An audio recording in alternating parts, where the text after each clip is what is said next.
હવે લાસ્ટ અધ્યાયમાં આપણે દર્શન કર્યું વર્ષા અને શરદ ઋતુનું વર્ણન, બરાબર. 20મા અધ્યાયમાં આપણે આ લાસ્ટ ટાઈમ દર્શન કર્યું. જેને ધ્યાન ન હોય એ લાસ્ટનો આપણો જે સેશન થયો હતો એની તમે ક્લિપ સાંભળજો. અને આમાં શ્રીનાથજી વચનામૃતમાં પણ મળી જશે. અને અમારું ગોસ્વામી યોગેશ કુમારજી કરીને ચેનલ છે, એમાં પ્લેલિસ્ટ બનાવેલી છે આખી ત્રિવિધ નામાવલીના નામથી. તો એમાં પણ તમને લાઇનસર બધા વિડીયો મળી જશે. તો જોઈ લેજો. જેમાં શ્રીનાથજી વચનામૃતમાં એમાં પણ છે અને આમાં પણ અવેલેબલ છે. તો બંને રીતે તો સ્ટાર્ટિંગથી તમને વ્યવસ્થિત થાય. શરદ ઋતુનું અને વર્ષા ઋતુનું વર્ણન આપણે 20મા અધ્યાયમાં દર્શન કર્યું. હવે 21મો અધ્યાય વેણુગીતનું વર્ણન. અહીંયા એ જ વર્ણન કરી રહ્યા છે.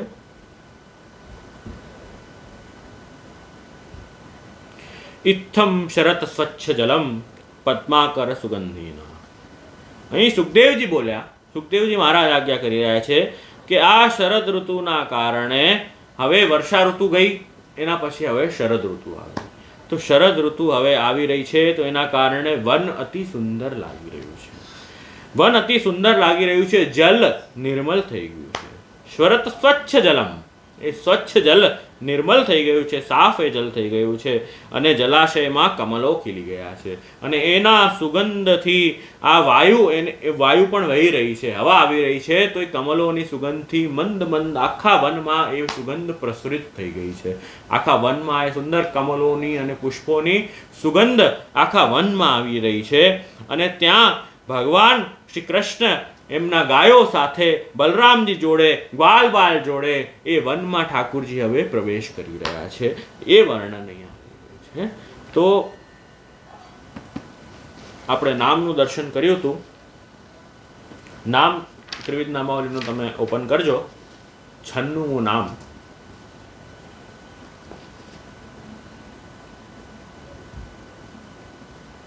સર્વ ઋતુ ક્રીડા વિલાસાય નમઃ. જે આપણે લાસ્ટ અધ્યાયમાં પણ જેનું દર્શન આપણે કર્યું હતું, એ અહીંયા ટીકાકાર આજ્ઞા કરી રહ્યા છે કે અહીંયા કુસુમિત વનરાજી ચુષ્મિ ભૃંગા. તો અહીંયા આ 96મું નામ ટીકાકાર આજ્ઞા કરે છે. એમાં એમ આજ્ઞા કરી રહ્યા છે કે જે રીતે વસંત જ્યારે આવે ત્યારે કેવું વાતાવરણ થઈ જાય, કેવા પુષ્પ ખીલી જાય, કેવી ઋતુ થઈ જાય, કેવો માહોલ થઈ જાય. એ વસંત જેવી રીતે ઋતુરાજ છે, એમ અહીંયા પણ આ જ્યારે શરદ આવ્યું એ પણ સર્વ ઋતુ ધર્મૈ સહ ભગવંત સેવતે.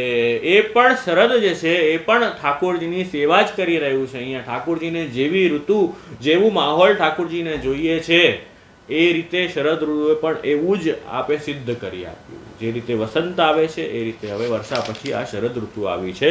એવો જ એટમોસ્ફિયર બધું બની ગયું. સરસ સરસ પુષ્પોથી આખા વૃક્ષો ભરાયેલા છે. કુસુમિત વનરાજ, કે વૃક્ષોથી બધા વનો ભરાઈ રહ્યા છે. પક્ષીના ઝુંડ ઝુંડ અલગ અલગ અવાજ કરી રહ્યા છે. એ બધો સુંદર વર્ણન વનનો આવી રહ્યા છે. પર્વતમાં, વનોમાં સુંદર પક્ષીઓ ગુંજાર કરી રહ્યા છે. એમની બધી કલરવોની અવાજ આખી જગ્યાએ આવી રહી છે. તો વાતાવરણ અતિ મધુર થઈ ગયું છે. એમ દ્વિતીય શ્લોકમાં વર્ણન કરી રહ્યા છે. અને એમાં કહી રહ્યા છે કે નદીઓ પણ અતિ આનંદિત વહી રહી છે. બધી સ્વચ્છ જલ જોડે નદીઓ બધી વહી રહી છે. સરોવર બધા સુંદર રીતે વહી રહ્યા છે. અને એમાં ભગવાન શ્રી કૃષ્ણ બલરામજી અને ગ્વાલ બાલો સાથે એના ભીતર એ ગાયોને ચરાવતા ચરાવતા એ ભગવાન એ વનમાં પ્રવેશ કરી રહ્યા છે.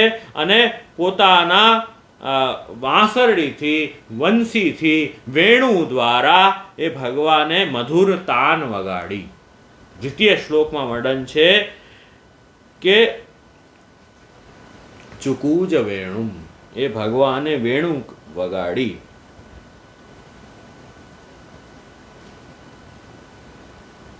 વેણુ વગાડવાની શું કરી?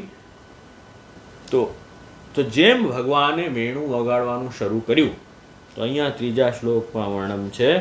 શું વર્ણન છે? તદ વ્રજસ્ત્રીય આશ્રિત્ય વેણુગીતમ સ્મરોદયમ.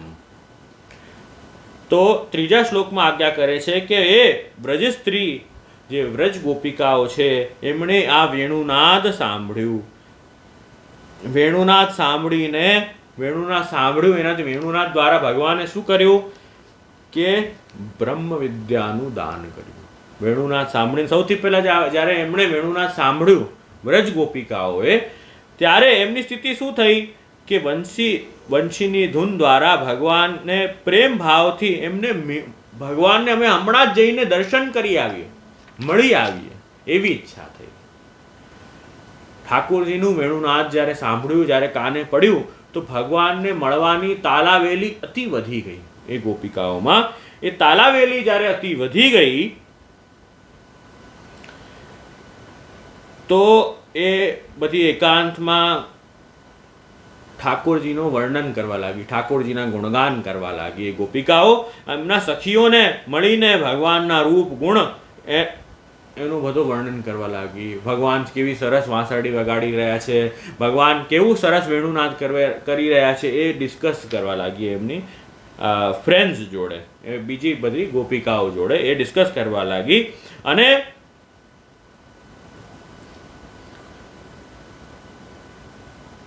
હવે કહી રહ્યા છે કે આ વ્રજની ગોપીઓ એ વંશીના માધુર્યથી એકબીજા સાથે એ ડિસ્કસ જ્યારે કરી રહી છે, તો વર્ણન કરવાનું એમણે પ્રયત્ન તો બહુ કર્યું કે વર્ણન કરીએ, પણ એટલી વધારે આનંદિત, ઓવરવેલ્મ થઈ ગઈ ગોપીજનો કે એમના કંઠથી અવાજ જ ન નીકળે.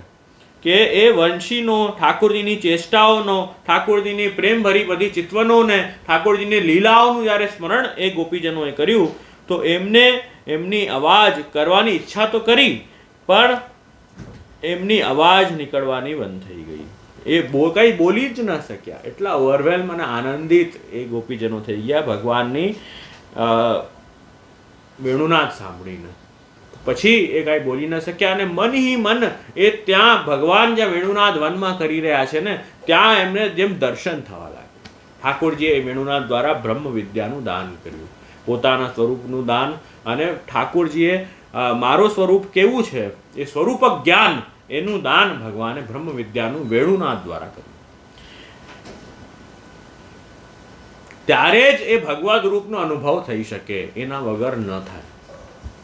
બ્રહ્મ વિદ્યા દ્વારા જ એ ઠાકોરજીના સ્વરૂપનો અનુભવ થાય, એના વગર ન થાય. તો વેણુનાદ દ્વારા એ ભગવદ રૂપને અનુભવ કરવાનું સામર્થ્ય પ્રભુએ બ્રહ્મ વિદ્યા દ્વારા એમાં સ્થાપન કર્યું ગોપીજનો. ત્યારે પછી એમને ત્યાં દર્શન થવા લાગે. આપણે લાઈવ ટેલિકાસ્ટની જેમ એ ઠાકોરજીને ત્યાં દર્શન થવા લાગે. એમને એમ થોડી કોઈ એટલું સહેલું છે ભગવત દર્શન થવું. ઠાકોરજીની કૃપા થાય ત્યારે જે ભગવત દર્શન થાય, એમને એમ થાય આપણી આ ગોપીજનોની પાત્રતા સિદ્ધ થઈ ત્યારે જઈને એવો અલૌકિક દર્શન, એ ફલરૂપતા એમને એનું દર્શન થવા લાગ્યું. એના વગર ન થાય. કેમ દર્શન નથી કરાવતા ઠાકોરજી? એટલે કે એમ એટલું સહેલું છે ઠાકોરજીનું દર્શન કોઈ? એ તાપ, એ તાલાવેલી, એ આપણી પાત્રતા એ જ્યારે સિદ્ધ થાય ત્યારે તો દર્શન થાય, એમ થોડી દર્શન થાય. તો અહીંયા એ વર્ણન કરી રહ્યા છે, બ્રહ્મ વિદ્યાનું દાન કર્યું. અને ત્યારે એ ગોપીજનોએ ત્યાં વનમાં ગોપીજનો પહોંચી ગયા. એવું જ ત્યાં દર્શન કરી રહ્યા છે. લાઈવ ટેલિકાસ્ટનું દર્શન એ ગોપીજનોને થયું. અને હવે એમની વાણી તો બોલવામાં અસમર્થ થઈ ગઈ હતી પહેલા. બ્રહ્મ વિદ્યાનું દાન કરવા પછી એ ફરી પાછું સામર્થ્ય એમાં આવ્યું. ફરી પાછું ભગવદ લીલા ગુણગાનનું વર્ણન કરવાનું સામર્થ્ય એમાં આવ્યું, એ શક્તિ આવી. એ ચોથા શ્લોકમાં વર્ણન. પાંચમો શ્લોક છે. તો આ જો હવે આપણે 3 નામ આમાં દર્શન કરી લઈએ. અહીંયા સુધી બ્રહ્મ વિદ્યાનું દાન કર્યું, જે 4 શ્લોક સુધી. તો આ 3 નામનું આપણે દર્શન કરીએ. કયા કયા નામ છે પહેલાં તો તમને બતાવ્યું કે 96મું નામ આ જ અધ્યાયમાં લઈ રહ્યા છે કે સર્વ ઋતુ ક્રીડા વિલાસાય નમઃ. આ 96મું નામ છે જેમાં આપણે આ દર્શન લઈ રહ્યા છે. 97મું નામ કહી રહ્યા છે ગોકુલે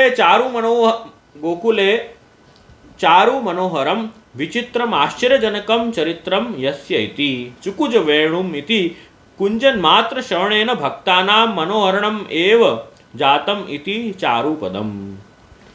હવે અહીં કહી રહ્યા છે કે બહુ ગોકુલ ચારુ વિચિત્ર ચરિત્રાય નમ. એ ઠાકુરજી એ વનમાં પધાર્યા ગોકુલ પર, આવા ઠાકુરજીએ વિચિત્ર ચરિત્ર પ્રગટ કર્યા. કે વિચિત્ર શું છે આમાં? આ વેણુનાથ બધાને નથી સંભળાયો ને. વેણુનાથ ઠાકુરજીને જેને સંભળાવો હતો એને સંભળાયો છે. ગોકુલમાં જ કોને સંભળાયો? ગોપીજનોને સંભળાયો. તો ખાલી સિલેક્ટેડ પર્સનને સંભળાયો છે વેણુનાથ, બધાને નહીં. એમ અહીં ટીકામાં આજ્ઞા કરી રહ્યા છે. એ ચારુ પદમથી અને આ વિચિત્ર વિષય આ થયું એની વાત અહીં કરી રહ્યા છે. શું બતાવી રહ્યા છે? કે ગોકુલમાં મનોહર આશ્ચર્યકારક જેમના ચરિત્ર છે એવા ગોકુલેશને વંદન. આ નામનું અર્થ છે. શું ચરિત્ર આપના છે? શું પ્રગટ કર્યું ગોકુલમાં ચરિત્ર? તો અહીંયા બતાવી રહ્યા છે કે ચુકુજ વેણુમ ઇતિ કુંજન માત્ર શ્રવણેન ભક્તાનામ મનોહરણમ એવ જાતમ. મન હરણ થઈ ગયું, ભક્તોનું મન હરી લીધું પ્રભુએ. શેનાથી? વેણુનાદ કરવાથી. એક વાત એ ચારુ, એ મનોહર સુંદર વાત છે, એ બહુ સુંદર છે. ગોકુલ ચારુ, વિચિત્ર વાત શું છે આમાં? કે અલગ વાત છે. શું અલગ વાત છે? તો અહીં આજ્ઞા કરી રહ્યા છે. વિચિત્ર વાત એ છે કે તત્રાપી લીલા સંબંધીની નામ એવ શ્રવણમ ન અન્યેષામ ઇતિ વિચિત્ર પદમ. જે લોકોનું લીલા સંબંધ છે, જે ગોપીજનો, જેમને ઠાકુરજીએ જેમના પર કૃપા કરવી છે એવા ગોપીજનો, જેમનું લીલા સંબંધી નામ એવ શ્રવણમ, એમને જ સંભળાયું છે. ન અન્યેષામ ઇતિ વિચિત્રમ પદમ ઇદમ એવ અદ્ભુતમ તત્વમ ચરિત્રે યદ વનસ્થ વેણુનાદસ્ય શરણમ રજસ્થાનામ તત્રાપી ન સર્વેશામ ઇતિ. હવે અહીંયા કહી રહ્યા છે કે વનમાં વેણુનાદ થઈ રહ્યો. ક્યાં થઈ રહ્યો છે? ઠાકોરજી વેણુનાદ ક્યાં કર્યો? વનમાં કર્યો. અને એનો શ્રવણ કોને થયું? કે જે વ્રજ દેશમાં લીલા સંબંધી જનો છે, ગોપીજનો છે, જે ગોપો છે, જે પક્ષીઓ છે ઇત્યાદિ, જે પશુ પક્ષીઓ છે, જેમના પર પ્રભુએ કૃપા કરવી છે એ લોકોને શ્રવણ થયું. ન સર્વેશામ ઇતિ. આ વિચિત્ર વાત છે. ભગવાન કેવા છે? ગોકુલ ચારુ વિચિત્ર ચરિત્રાય નમઃ. 97th નામ શું કહી રહ્યું છે? કે ગોકુલમાં એક તો સર્વપ્રથમ તો મનોહર, બધાનું જેમ વેણુનાદ કર્યું તો ગોકુલમાં બધાનું મન ઠાકોરજીએ હરી લીધું. બરાબર, મનોહર છે અને આશ્ચર્યજનક ચરિત્ર છે. આશ્ચર્ય શું છે? કે બધા એટલે કોણ? કે જેમના પર ઠાકોરજીએ કૃપા કરવી હતી એવા ગોપીજનો, એમનું ગોકુલમાં એમનું મન હરી લીધું, એમને જ સંભળાયું. ન સર્વેશામ ઇતિ. એમ અહીં આજ્ઞા કરી રહ્યા છે 97માં નામમાં. જે નામ આવશે કયા શ્લોકમાં? ભગવાને ચકુજ વેણુમ એમ દ્વિતીય શ્લોકમાં આજ્ઞા કરી, એમાં 97th આવશે. હવે આગળનું નામ કહી રહ્યા છે. શું નામ છે?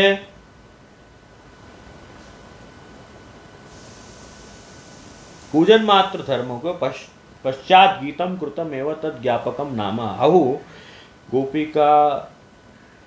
હવે કહી રહ્યા છે ગોપિકા ધૈર્ય વિમોચક વેણુ નાદાય નમઃ. આગળનું નામ કહી રહ્યા છે કે વેણુનું પૂજન માત્ર, ભગવાને વેણુનાદ કર્યું ને એ તો એ ધર્મ, અને પછી એનું ગાન થયું. હવે કહી રહ્યા છે કે આ ગોપિકા ધૈર્ય વિમોચકાય નમઃ. વેણુનાદ દ્વારા ભગવાને શું કર્યું? જેમ ગોપીજનોએ એ વંશીનાદ સાંભળ્યું, એ વેણુનાદ ગોપીજનોએ સાંભળ્યું, એનાથી શું થયું? અહીં કહી રહ્યા છે કે આપસમાં એનું વર્ણન કરવાનું ચાહ્યું, પણ વેણુનાદ સાંભળતા જ એટલા અતિશય ઓવરવેલ્મ થઈ ગયા, એટલા આનંદિત થઈ ગયા, એટલા ઓવર એક્સાઇટેડ એ લોકો થઈ ગયા કે એનાથી એમનું જે ધૈર્ય છે, ગોપીજનોનું ધૈર્ય, શું ધૈર્ય છે? કે હજી ઠાકોરજીનો વિપ્રયોગ એ સહન કરી શકે છે. કે ના, ઠાકોરજી વનમાં પધાર્યા છે તો હજી જ્યાર સુધી પાછા આવશે ત્યાર સુધી ઠાકોરજીનો વિપ્રયોગ સહન કરી શકે એટલું ધૈર્ય રાખીને બેઠી છે હજી ગોપિકાઓ. કે ના, ભલે થોડુંક દર્શનમાં ટાઈમ લાગશે પણ સહન કરી લઈશ, એ ધૈર્ય છે. ઠાકોરજીનો વિરહ સહન કરે છે, કરી રહી છે, વિપ્રયોગ સહન કરી રહી છે. એ પોતાને ઢાઢસ બંધાવી રાખ્યું છે એણે ગોપિકાઓએ. પણ હવે એનું શું થયું? વેણુનાથ સાંભળતા શું થયું? ગોપિકા ધૈર્ય વિમોચકાય નમઃ, એ વિમોચન થઈ ગયું, એ તૂટી ગયું એ ધૈર્ય વેણુનાદયાએ. ભગવાને એવા વેણુનાદ કર્યું, એવું વેણુનાદ સંભળાયું ગોપિકાઓને કે એ બધો ધૈર્ય તૂટી ગયો અને પ્રભુ મિલનની ઈચ્છા અતિ તીવ્ર થઈ ગઈ. આ ક્યારે થઈ શકે? જ્યારે જીવ એ સ્ટેજ પર પહોંચે. હવે જો આટલી બધી આપણે લીલાઓનું દર્શન કર્યું, ફ્રોમ સ્ટાર્ટિંગ જન્મ પ્રકરણ, દેન નંદોત્સવ, એના પછી આપણે આટલા બધા અસુરો આવ્યા, આટલા બધા ભક્તોનું ઠાકોરજીએ એવી બધી ચેષ્ટાઓ કરી કે ઠાકોરજીએ પોતાના સ્વરૂપમાં બધા ભક્તોનું મન એવી રીતે લગાડી દીધું કે હવે ભક્તોની એ સ્થિતિ થઈ ગઈ કે એના વગર હવે જેમ ચાલતું જ નથી. એ સ્થિતિ ભક્તોની ઠાકોરજી પહોંચાડી દીધી ત્યાં સુધી. એના પછી આ વેણુનાદ થયું છે. પહેલા અધ્યાયમાં વેણુનાદ નથી થયું કે નંદોત્સવ કરતા જ કંઈ વેણુનાદ નથી થઈ રહ્યું. એ ભક્તોને એવા પરિપક્વ ભગવાને બનાવ્યા છે કે વેણુનાદ કુંજન, વેણુનાદ શ્રવણ જ્યારે ભક્તો કરશે, શ્રવણ વેણુનાદનું કરશે તો એને ધારણ કરી શકશે. એ વિરહ પ્રગટ થશે અને પછી બ્રહ્મ વિદ્યાનું દાન કરી વેણુનાદને ધારણ કરી શકશે. એવી પાત્રતા ભગવાને સિદ્ધ કરી આપી છે. એ ગ્રેજ્યુઅલ પ્રોસેસ છે. જેમ આપણને કેવી રીતે મોબાઈલનો એડિક્શન થઈ ગયો છે ને, પહેલા એટલું નહોતું વાપરતા, ધીમે ધીમે ધીમે ધીમે જો હવે આખો દિવસ બધાના હાથમાં જ હોય. ચાલવા વોક કરવા જાય તો હાથમાં હોય છે, ઘરમાં બેઠા હોય તો હાથમાં હોય છે, તો એડિક્શન થઈ ગયું. તો એનાથી સમજો કે એવો અડકવો મોબાઈલનો છે. તો કહેવાનો તાત્પર્ય, તો લૌકિક ઉદાહરણ આપ્યો ખેર મેં, પણ કહેવાનું તાત્પર્ય છે કે આ ધીમે ધીમે ધીમે કરીને એ પાત્રતા ભગવાને એવી સિદ્ધ કરી આપી કે હવે એ વેણુનાદ ધારણ કરી શકશે. તો એ ભગવાને વેણુનાદ જેમ ભગવાનનું સાંભળ્યું અને ચેષ્ટાઓ, તો એમનું ધૈર્ય તૂટી ગયું, એમ અહીં કહી રહ્યા છે. અને ગોપિકા નામ ધૈર્ય વિમોચકો વેણુનાદો યસ્યો ગીત શ્રવણાંતરમ સ્વરદુદયેન ધૈર્ય ન સ્થિતમ. એ વિરહ થયું, ધૈર્ય તૂટી ગયું. તદા સ્થાતુમ અશક્ય. વર્ણન આરંભે કૃષ્ણ ચેષ્ટિત સ્મરણેન વિમોચને વિપસર્ગેણ સૂચતમ. હવે અહીંયા કહી રહ્યા છે, શું આજ્ઞા કરી કે એ ઠાકોરજી જ્યારે વેણુનાદ કરી દીધું તો બ્રજ ભક્તોના બધો ધૈર્ય એ તૂટ્યો અને પછી વિક્ષિપ્ત મન થઈ ગયું. અહીંયા એ શબ્દ વાપર્યો, વિક્ષિપ્ત મન થઈ ગયું, કે કોઈ જગ્યાએ મન સ્થિર ન રહે, એવું એકદમ ગાંડા જેવા થઈ ગયા. વિક્ષિપ્ત મન થઈ ગયું અને એવા ધૈર્યને આ લોકોનું વિશેષ રૂપથી ધૈર્ય તોડાવી દીધું ભગવાને. એટલું જ વર્ણન છે, વધારે આમાં વિસ્તાર નથી, પણ એ વિમોચન ધૈર્યનું કરી દીધું. અને એના પછી એ બ્રહ્મ વિદ્યાનું દાન ભગવાને કર્યું, જેનાથી ભગવત સ્વરૂપનો અનુભવ જીવ કરી શકે. અહીં સુધી 98 નામનું દર્શન થયું છે. બરાબર, 99મું નામ હવે આવી રહ્યું છે. ઠાકોરજીએ આવી રીતે વિક્ષિપ્ત મન થઈ ગયું બધાનું, બ્રહ્મ વિદ્યાનું હવે દાન કર્યું. હવે જઈને આગળનો શ્લોક આવે છે, બર્હાપીડમ નટવર્વપુ કર્ણયો કર્ણિકારમ બિભ્રદ્વાસ કનક કપીશમ વૈજયંતીમ ચ માલામ રંધ્રાણમેણો રદરસુદયા પૂરયન ગોપવૃંદૈ વૃંદારણ્યમ સ્વપદરમણમ પ્રાવિશદ ગીત કીર્તિ. હવે 5મો શ્લોક આવી રહ્યું છે કે એ ભગવાન હવે શું કરી રહ્યા છે? ભગવાન કે એ વનમાં જે પ્રવેશ કરી રહ્યા છે, ઠાકોરજીનું સ્વરૂપ કેવું છે એનું વર્ણન અહીંયા સુખદેવજી મહારાજ કરી રહ્યા છે કે એમને હવે બ્રહ્મ વિદ્યાનું દાન થયું છે અને ગોપિકાઓને એ દર્શન થઈ રહ્યું છે ભગવાનનું, લાઈવ ટેલિકાસ્ટ દર્શન ભગવાનનું થઈ રહ્યું છે. એ બ્રહ્મ વિદ્યાના દાનના કારણે શ્રી કૃષ્ણ ગ્વાલવાલો સાથે વૃંદાવનમાં પ્રવેશ કરી રહ્યા છે. મસ્તક પર સુંદર મયુરપીસ ધારણ કર્યું છે. કનેરના ફૂલ કર્ણમાં ધારણ કર્યા છે. કર્ણયો કર્ણિકારમ એ કહી રહ્યા છે. અને ભગવાનનું સ્વરૂપ કેવું છે? નટવર વપુ એ સ્વરૂપ છે કે વિપ્રયોગાત્મક સ્વરૂપ છે અને સંયોગાત્મક ભગવાનનું સ્વરૂપ છે. બંનેનું દાન ભક્તોને કરી રહ્યા છે ભગવાન. એવું સુંદર નટવત અને વરવત એ ભગવાનનું સ્વરૂપ છે. એ અહીં આજ્ઞા કરી રહ્યા છે. કાનોમાં કનેરના પુષ્પો ધારણ કરી રહ્યા છે. પીતાંબર ભગવાને બિભ્રતવાસ કનક કપીશમ એ પીતાંબર ધારણ કર્યું છે અને સુગંધિત પુષ્પોની માળા ભગવાને ધારણ કરી છે, જેને વૈજયંતી માળા કે વૈજયંતીમ ચ માલા, જેને વૈજયંતી માળા કહેવાય છે. એ ભક્તો એવા પ્રેમ ભાવથી વનોના પુષ્પો લઈને આવ્યા છે અને એની માલા સિદ્ધ કરી છે. એને વૈજયંતી માલા કહે છે કે હંમેશા ભગવાનની જય થાય, હંમેશા ભગવાનની જય થાય એ વૈજયંતી માલા છે, જેને ભગવાનને એ ધરાવ્યું છે. એ કહી રહ્યા છે એ વૈજયંતી માલા છે. અને જે રીતે સુંદર રીતે કોઈ રંગમંચ પર એ મેન એક્ટર ના આવ્યો હોય, મેન કેરેક્ટર આવ્યો, બધો ફોકસ એના પર હોય ને, મેન કેરેક્ટર ઉપર, એવી રીતે ભગવાન નાટ્ય જેવું નટનું સુંદર સ્વરૂપ ધારણ કરીને, એવો સુંદર વેશ ધારણ કરીને વાંસુરી વગાડતા વગાડતા રંધ્રાન વેણો અધર સુધયા, પોતાની અધર સુધા એ બંસીના છિદ્રો પર ભગવાને મુખ પધરાવી છે. અને આવું નટ જેવું વેશ ધારણ કર્યું છે. અધરામૃત દ્વારા એ વેણુ ભગવાન વગાડી રહ્યા છે. અને સાથે સાથે પાછળ જે ગ્વાલવાલો છે એ ભગવાનની સુંદર કીર્તિનું ગાન. વૃંદારણ્યમ સ્વપદ રમણમ, એ વૃંદારણ્યમાં સ્વપદ પોતાના ચરણકમલ દ્વારા એ પધારી રહ્યા છે, રમણ કરી રહ્યા છે ભગવાન. અને પ્રાવિશદ ગીત કીર્તિ, અને એમના પાછળ જે ગ્વાલવાલો આવી રહ્યા છે લોક, એ બધા ભગવાનની કીર્તિનું ગાન કરી રહ્યા છે, ભગવાનના ગુણગાન કીર્તન કરી રહ્યા છે.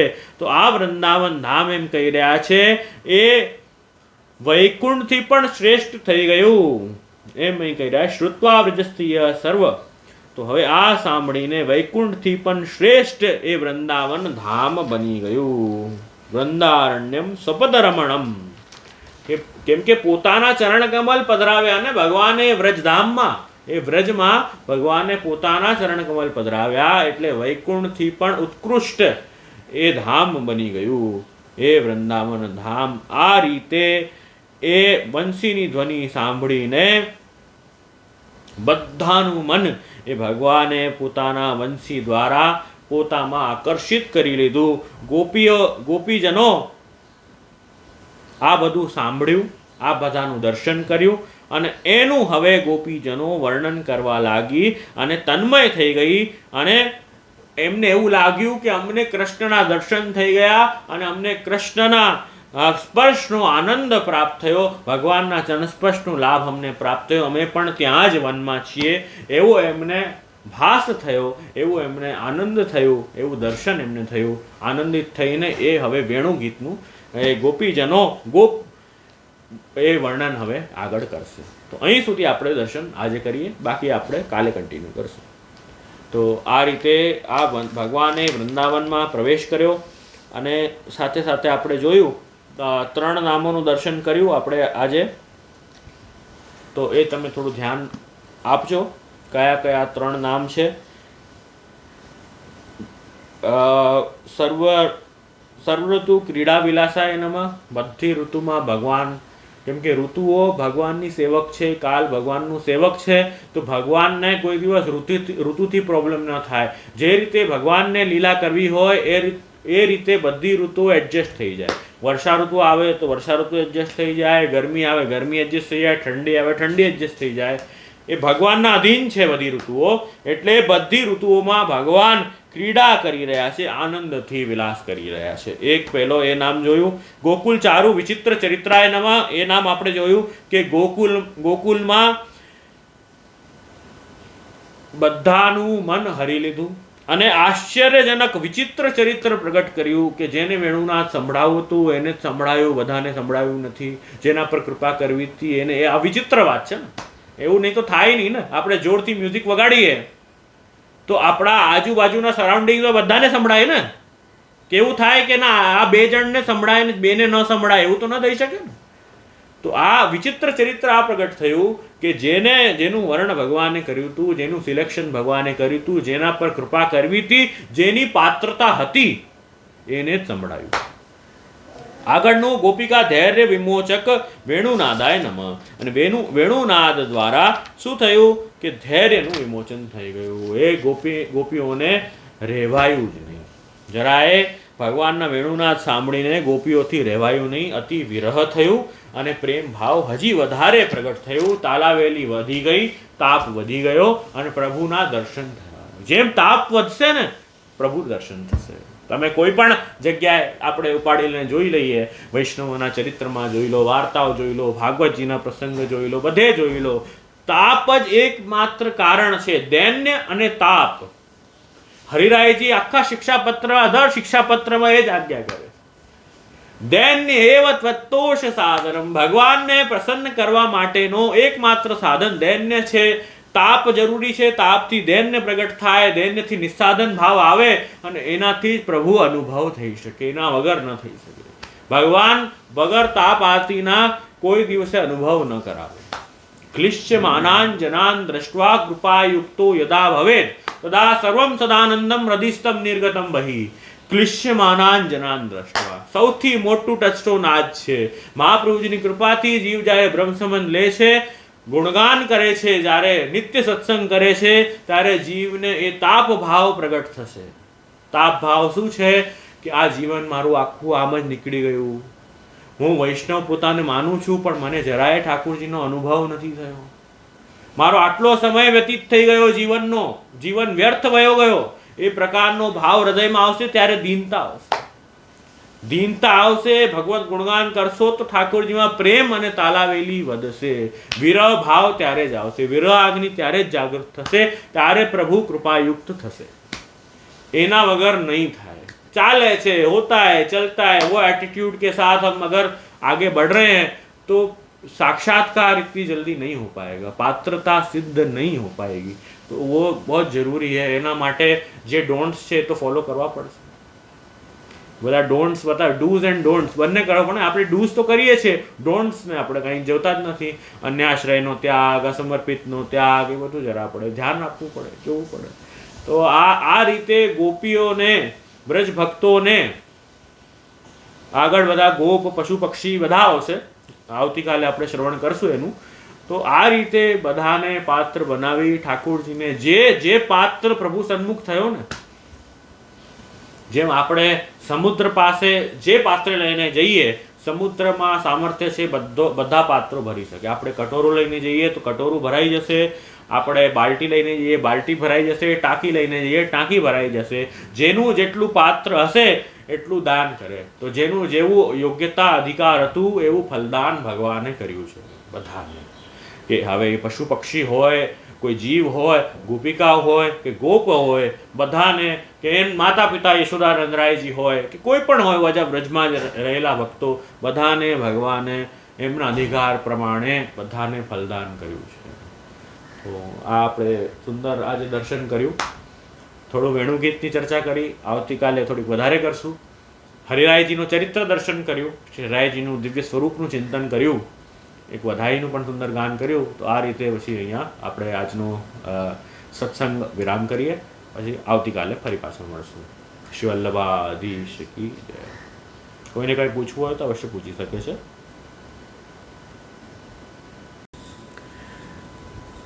એ અધ્યાય પ્રમેય પ્રકરણ અંતર્ગત છે. 10મ સ્કંદમાં જન્મ પ્રકરણ, એનો દર્શન આપણે કર્યો. તામસ પ્રમાણ પ્રકરણ, એનું આપણે દર્શન કર્યો. પ્રમાણ એટલે શું અને પ્રમેય એટલે શું? પ્રમાણનો અર્થ એ થાય કે જ્ઞાન પ્રાપ્તિના સાધનને પ્રમાણ કહેવાય. જેનાથી આપણને ઓથેન્ટિક નોલેજ મળે. જેમ આપણા ગ્રંથો, વેદ, ગીતા આદિ ભગવત શાસ્ત્રો એ બધા પ્રમાણ છે. કોનું નોલેજ મળે? એ ભગવાન. તો જેનું નોલેજ મળે છે એ પ્રમેય છે. એટલે ભગવાન જે છે એ પ્રમેય, અને આપનું જેનાથી નોલેજ મળે એ પ્રમાણ. તો 7 અધ્યાયોનું આ ક્રમ છે.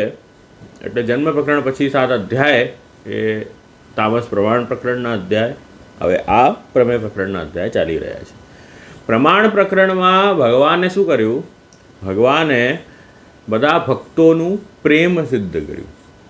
આપણે 3 અવસ્થા છે ને ભક્તિ: પ્રેમ, આસક્તિ અને વ્યસન. સર્વે જાણો છો, સત્સંગ કરો છો. કોઈ મને બતાવશે 3માં કંઈ ભેદ શું છે? પ્રેમ શું હોય, આસક્તિ શું હોય, વ્યસન શું હોય? કોઈ બતાવો જરા. તો કોઈ પણ કન્વ્યુટ કરીને તમે મને, પ્રેમ, આસક્તિ, વ્યસનમાં શું ભેદ છે?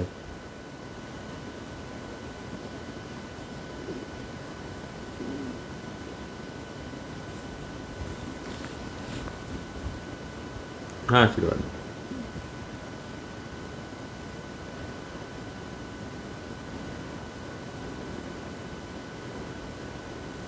અચ્છા, તો એટલે આસક્તિ પહેલાં થાય, પ્રેમ પછી, અને પછી વ્યસન, એમ કહો છો?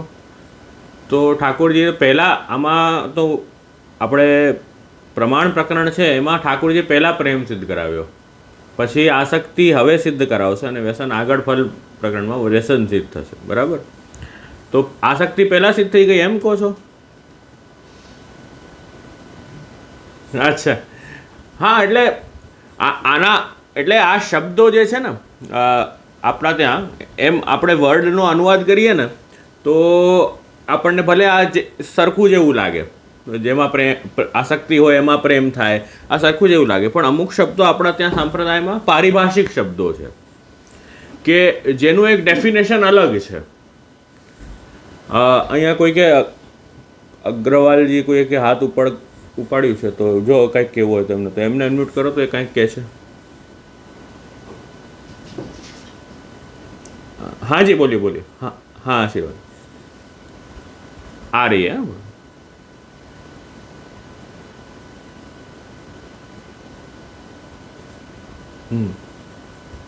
હા, અચ્છા. હા હા,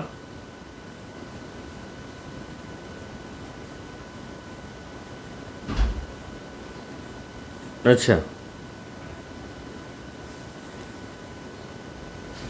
अवतार काल में क्या हुआ था कि साक्षात भगवान એ સાક્ષાત એમના વચ્ચે પ્રગટ થઈ ગયા, ભક્તોના વચ્ચે. જે ભક્તોનું ઉદ્ધાર કરવું છે એ ભક્તોના વચ્ચે ભગવાન પ્રગટ થઈ ગયા, અને એમને ઠાકોરજીએ એમના જોડે રહીને અને એમને શીખડાવ્યું કે આ રીતે મને પ્રેમ, મારાથી જોડાઓ. એમના વચ્ચે રહીને, કે ઠાકોરજી જ ગુરુ બની ગયા, એમ સમજો ને. ત્યાં કોઈ વિશેષ અલગથી ગુરુ નહોતા. ઠાકોરજી જ પગલે પગલે એમના જોડે વૈષ્ણવના હતા. બધા ડગલે પગલે ઠાકોરજી સાથે વિરાજતા હતા, અને એમનું પ્રેમ, આસક્તિ અને વ્યસન દ્રઢ કરાવ્યું. હમણાં આ ટર્મ સમજીએ આપણે, હું થોડું એક્સપ્લેન કરીશ. અને અહીંયા હવે અનવતાર કાલની સિચ્યુએશન છે. અત્યારે ઠાકોરજી સાક્ષાત નથી બિરાજી રહ્યા. ઠાકોરજી સાક્ષાત નથી બિરાજી રહ્યા, તો એ સ્થાન પર શ્રી મહાપ્રભુજી નામ ઉપદેશ દ્વારા, સત્સંગ દ્વારા એ જ અવસ્થાઓ આપણને સિદ્ધ કરાવવાની આજ્ઞા કરી રહ્યા છે.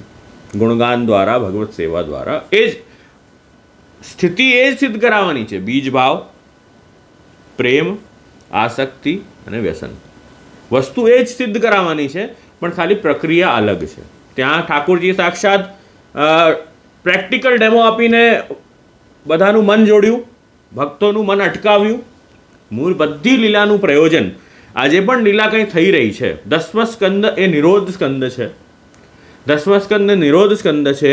એમાં જે પણ કાંઈ લીલાઓ થઈ રહી છે, જે પણ કાંઈ ઠાકોરજીના પાસ ટાઈમ્સ આવી રહ્યા છે, એ બધાનું પ્રયોજન એક જ છે કે ભક્તોનું મન પોતામાં અટકાવવું છે. પ્રપંચ વિસ્મૃતિપૂર્વક ભગવદ આસક્તિ, એનું એક જ પ્રયોજન છે. હવે આ જે વાત આપણે કરી રહ્યા છીએ, બીજ ભાવ, હજી એક મેં એડ કર્યું, આમાં તમને આ પૂછ્યું નહોતું. બીજ ભાવ પેલો, બરાબર, બીજ ભાવ, એના પછી પ્રેમ, એના પછી આસક્તિ અને એના પછી વ્યસન. હવે 4 થઈ ગયા. તો હવે થોડુંક આધાર, આ શું છે, અલગ અલગ માઇલસ્ટોન્સ છે. આપણને ભલે શબ્દ સાંભળવામાં થોડુંક સિમિલર લાગતું હોય, પણ આ એક માઇલસ્ટોન છે. જેમ ફોર એક્ઝામ્પલ, મને હું જેમ અહીંયા મુંબઈમાં છું, મને મુંબઈથી વ્રજ દર્શન માટે જવું છે, વ્રજ જવું છે, બરાબર. તો હું બેસું, ટ્રેનમાં બેસું, બરાબર, ટ્રેનમાં બેસું તો એક સ્ટેશન આવતું જાય, બરાબર. So that I know that I am moving towards Vraj. કેવી રીતે ખબર પડે કે સૌથી પહેલાં અહીંયા મુંબઈથી બેસું તો સુરત આવે, પછી વડોદરા આવે, પછી આગળના સ્ટેશનો બીજા આવે, કોટા આવે, ઇત્યાદિ સ્ટેશનો બધા આવે, ભરતપુર આવે, પછી મથુરા આવે. તો એ રીતે બધા સ્ટેશનો ટાઈમ ટુ ટાઈમ આવી રહ્યા છે. તો એ માઇલસ્ટોન છે, તો ખબર પડે છે ના, આઈ am moving closure two Vraj, બરાબર. એવી રીતે આ બધા માઇલસ્ટોન્સ છે કે આપણે પ્રભુના નિકટ કેટલા થઈ રહ્યા છીએ, એનું માઇલસ્ટોન છે. બીજ ભાવ, કે ઠાકોરજીએ કેવલ વર્ણન કર્યું છે અત્યારે કે ના, you have just bin selected as a દૈવી જીવ. દૈવી જીવનો અર્થ છે you have been selected four Bhagavad રૂપ સેવાર્થમ તત્સૃષ્ટિ નાન્યથા ભાવે. પ્રભુના સન્મુખ થવા માટે, પ્રભુ દર્શન કરવા માટે, ભગવદ સેવા કરવા માટે આપ સિલેક્ટ થયા છે. એ બીજ ભાવ, એ બીજ રૂપે છે. બીજ શું કરે, જ્યાર સુધી એને આપણે પછી વાવીએ, બરાબર, બીજને વાવીએ, એનું ધ્યાન રાખીએ, એને ખાતર નાખીએ, જલ કરીએ એમાં, ત્યારે એનું અંકુર ફૂટે ને, ત્યારે બીજમાંથી નાનકડું પ્લાન્ટ નીકળવાનું ટ્રાય કરે ને. તો એ બીજ છે. તો એ બીજ ભાવ પ્રભુએ આપણને પ્રદાન કર્યો છે આપની કૃપા દ્વારા. એ વરણ કર્યું, બરાબર, એ સિલેક્શન ભગવાને કર્યું છે. એના પછી પ્રેમ એટલે શું? પ્રેમ બધાને ખબર છે, પ્રેમ એટલે રાગ, અટેચમેન્ટ. હવે આપણે પાસે, બધા પાસે રાગ છે, અટેચમેન્ટ બધા પાસે, પણ અત્યારે ક્યાં છે? લૌકિકમાં છે. પ્રેમ આપણે બધા પાસે છે, પણ where is it diverted to? It is diverted to the materialistic matters in the world, બરાબર. જે પણ કાંઈ સંસારિક વસ્તુઓ છે એમાં એ વસ્તુ ડાયવર્ટ કરેલી છે. અહીંયા જે વાત થઈ રહી છે, જ્યારે ઠાકુરજી એ ભક્તો વચ્ચે પ્રગટ થઈ ગયા, સર્વ સામર્થ્ય સાથે, સર્વશક્તિ સાથે, એ ભક્તો ગોકુલમાં પ્રાગટ્ય જ્યારે ભગવાનનું થયું સર્વ સામર્થ્ય સાથે, શેના માટે થયું? કે નિરોધ સિદ્ધ કરાવવા માટે, બરાબર. હવે નિરોધ સિદ્ધ કરાવવું છે તો પહેલું પગલું છે પ્રેમ. હમણાં બધાને લૌકિકમાં પ્રેમ છે, ગોપીઓને પ્રેમ છે, એમના ફેમિલીવાળાઓમાં પ્રેમ છે, દૂધમાં, દહીંમાં, જેનું એ બિઝનેસ કરી રહ્યા છે, દૂધ દહીં વેચવા જતા એ લોકો, જે અત્યારે દાનના દિવસો ચાલે છે, તો દૂધ દહીં વેચવા ગોપીઓ જતા બધા, બરાબર. તો એ બહાર જતા ઠાકોરજી રોકાવી દીધા, નહીં, હમ નહીં જાને દેંગે. હમણાં દાન લેના દિવસો ચાલે છે એટલે સ્મરણ થયું કે ઠાકોરજી રોકે. શું જરૂર હતી રોકવાની? કે હજી પણ અન્ય આસક્તિ અતિ ચાલી રહી છે ગોપીજનોની, એટલે ઠાકોરજી રોકાયા. કે મને તમે સમર્પિત કરીને એનો ઉપભોગ કરવાની જગ્યાએ ડાયરેક્ટલી તમે માર્કેટમાં એને વેચી આવો છો વેચવાના ભાવથી, અને પછી એ ઉપયોગ કરો છો, તો એ ખોટું છે. અસમર્પિત ઉપભોગ કરો છો. પહેલાં મને સમર્પિત કરો અને પછી એનો ઉપયોગ કરો. તો ઠાકોરજીએ એના માટે રોકાવ્યા કે લાવ, ટેક્સ લાવ. દાન એટલે ટેક્સ, આપણે ત્યાં દાનનો અર્થ ટેક્સ છે. એટલે ભાઈ ટેક્સ પર સમર્પિત થઈને જાઓ, ગુરુને સમર્પિત થઈને કાર્ય કરો, પ્રભુને સમર્પિત થઈને કાર્ય કરો, તો એ જે આપણો અર્થ છે અનર્થરૂપી નહીં થાય. તો એ રીતે ઠાકોરજી ત્યાં પણ રોક્યા. કેમ? નિરોધિત નહીં થાય ને, કન્ટિન્યુઅસ લૌકિકમાં જ મન રહેશે તો નિરોધિત કેવી રીતે થશે? તો અહીંયા ઠાકોરજીએ પ્રગટ થતાં જ પ્રમાણ પ્રકરણ, પહેલો પ્રકરણ છે ને, પહેલા 4 અધ્યાય જન્મ પ્રકરણના છે, જેમાં ભગવાનની જન્મ લીલાનું વર્ણન છે. એના પછી ચાલુ થાય છે તામસ પ્રમાણ પ્રકરણ, એના 7 અધ્યાય છે, જેમાં ભગવાને બતાવ્યું છે કે પ્રમાણ, જ્ઞાન પ્રાપ્તિનું સાધન એ પણ ભગવાન જ છે. ભગવાનથી જ ભગવાનનું જ્ઞાન કરાવ્યું ભગવાને, પોતાની લીલાઓ દ્વારા જ એ રિયલાઇઝ કરાવ્યું ભક્તોને કે અરે આપ કોઈ સાધારણ વ્યક્તિ નથી, આપ તો બ્રહ્મ છો. આપ તો સાક્ષાત ભગવાન છો એ રિયલાઇઝ કરાવ્યું. એનાથી પ્રમાણ પ્રકરણથી પ્રેમ સિદ્ધ કરાવ્યું. પ્રેમ કેવી રીતે સિદ્ધ? જો લૌકિકમાં તો આપણને અટેચમેન્ટ છે જ, પણ પ્રભુમાં પ્રેમ થયું, પ્રભુમાં અટેચમેન્ટ થયું એ કેવી રીતે ખબર પડે? પ્રભુમાં પ્રેમ કેવી રીતે ખબર પડે? તો કે સ્નેહાદ રાગ વિનાશ સ્યાત.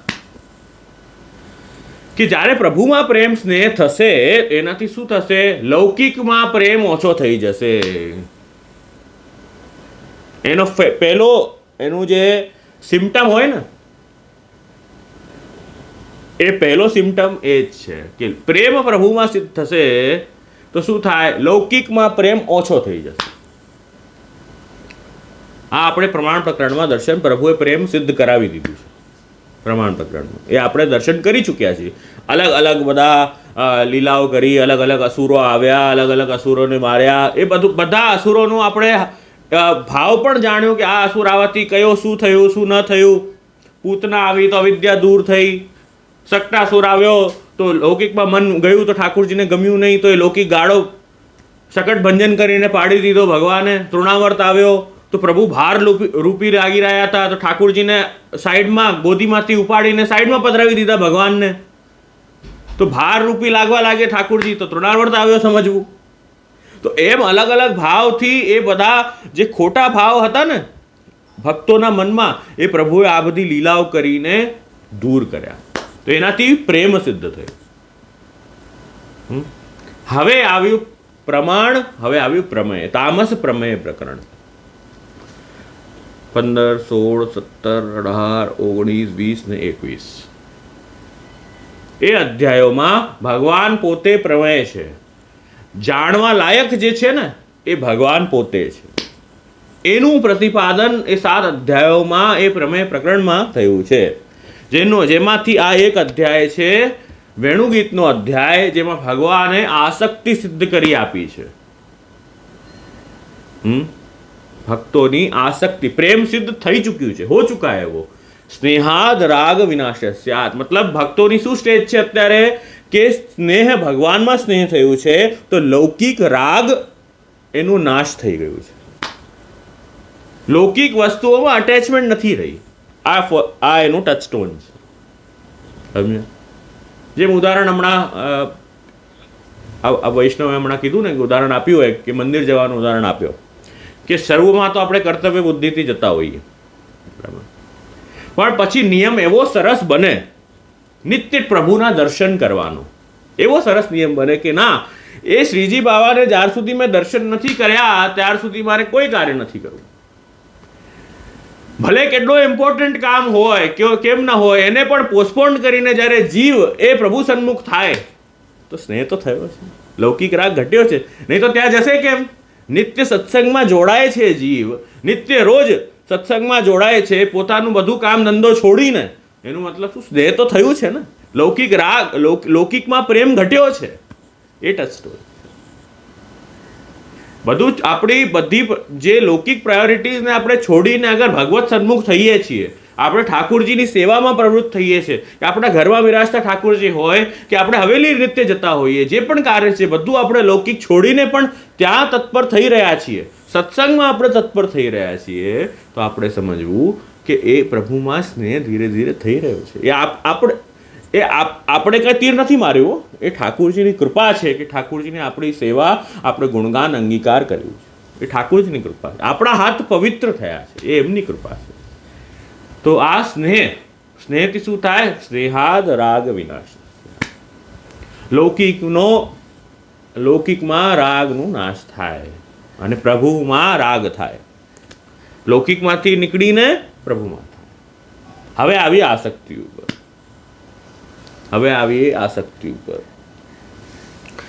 तो प्रमेय प्रकरण में, तामस प्रमेय प्रकरण में भगवान ने भक्तों की आसक्ति, जिसको कहते हैं मध्यम निरोध, हजे शब्द आपू मध्यम निरोध पण कहेवाय. आसक्ति सिद्ध थाय ने मध्यम निरोध कहेवाय. तो आसक्ति सिद्ध कराई. वेणुगीत के अध्याय से भगवान ने भक्तों की आसक्ति का मतलब है आसक्त्या स्यात् ग्रह अरुचि. भक्तिवर्धिनी में आज्ञा करके आसक्ति का मतलब क्या होता है? ग्रहस्थानाम बाधकत्वम अनात्मकत्वम च भासते। आसक्ति मतलब है कि ગ્રહ અરુચિ, ઘરની બધી વસ્તુઓમાં અણગમો લાગશે. ઘરનો મતલબ શું છે? બધાને લાસ્ટ ટાઈમ પણ બતાવ્યું હતું, જ્યારે પણ આપણા ત્યાં આ શબ્દનો પ્રયોગ થાય, ગ્રહનો શબ્દનો પ્રયોગ થાય, સંસાર શબ્દનો પ્રયોગ થાય, અહંતા મમતા શબ્દનો પ્રયોગ થાય, પ્રપંચનો પ્રયોગ થાય, આ બધા શબ્દોનો અર્થ સેમ છે. એ આપણે જાણવું. પ્રપંચ, ગ્રહ, અહંતા મમતા, સંસાર અને ઘણી વખતે જગતનો પણ ઉપયોગ આ ટર્મમાં થતું હોય છે. બરાબર? આ બધા જે શબ્દો છે એનો અર્થ સેમ છે. શું છે? હું અને મારું અટેચમેન્ટ. એનો મતલબ એ જ છે. તો જ્યારે આસક્તિ સિદ્ધ થશે ત્યારે એ અટેચમેન્ટ જે ઘરમાં છે આપણી, ઘરનો અર્થ પાછો આપણો જે ફ્લેટ છે ને એનો અર્થ ઘર નથી. ઘણા લોકો ઘરનો અર્થ ફ્લેટ યા આપણો જે અપાર્ટમેન્ટમાં રહેતા હોઈએ, જે બંગલામાં રહેતા હોઈએ એ કરે. એ બિચારી નિર્જીવ વસ્તુ છે, એને કાંઈ લેવા દેવા નથી. આપણે જેમાં અટેચમેન્ટ ગોઠવી છે ને એની વાત અહીં કરી રહ્યા છે. ભાર્યાધિકમ ગ્રહમ, શ્રી વલ્લભ આજ્ઞા કરે નિબંધમાં કે ગ્રહનો મતલબ છે ભાર્યાધિકમ.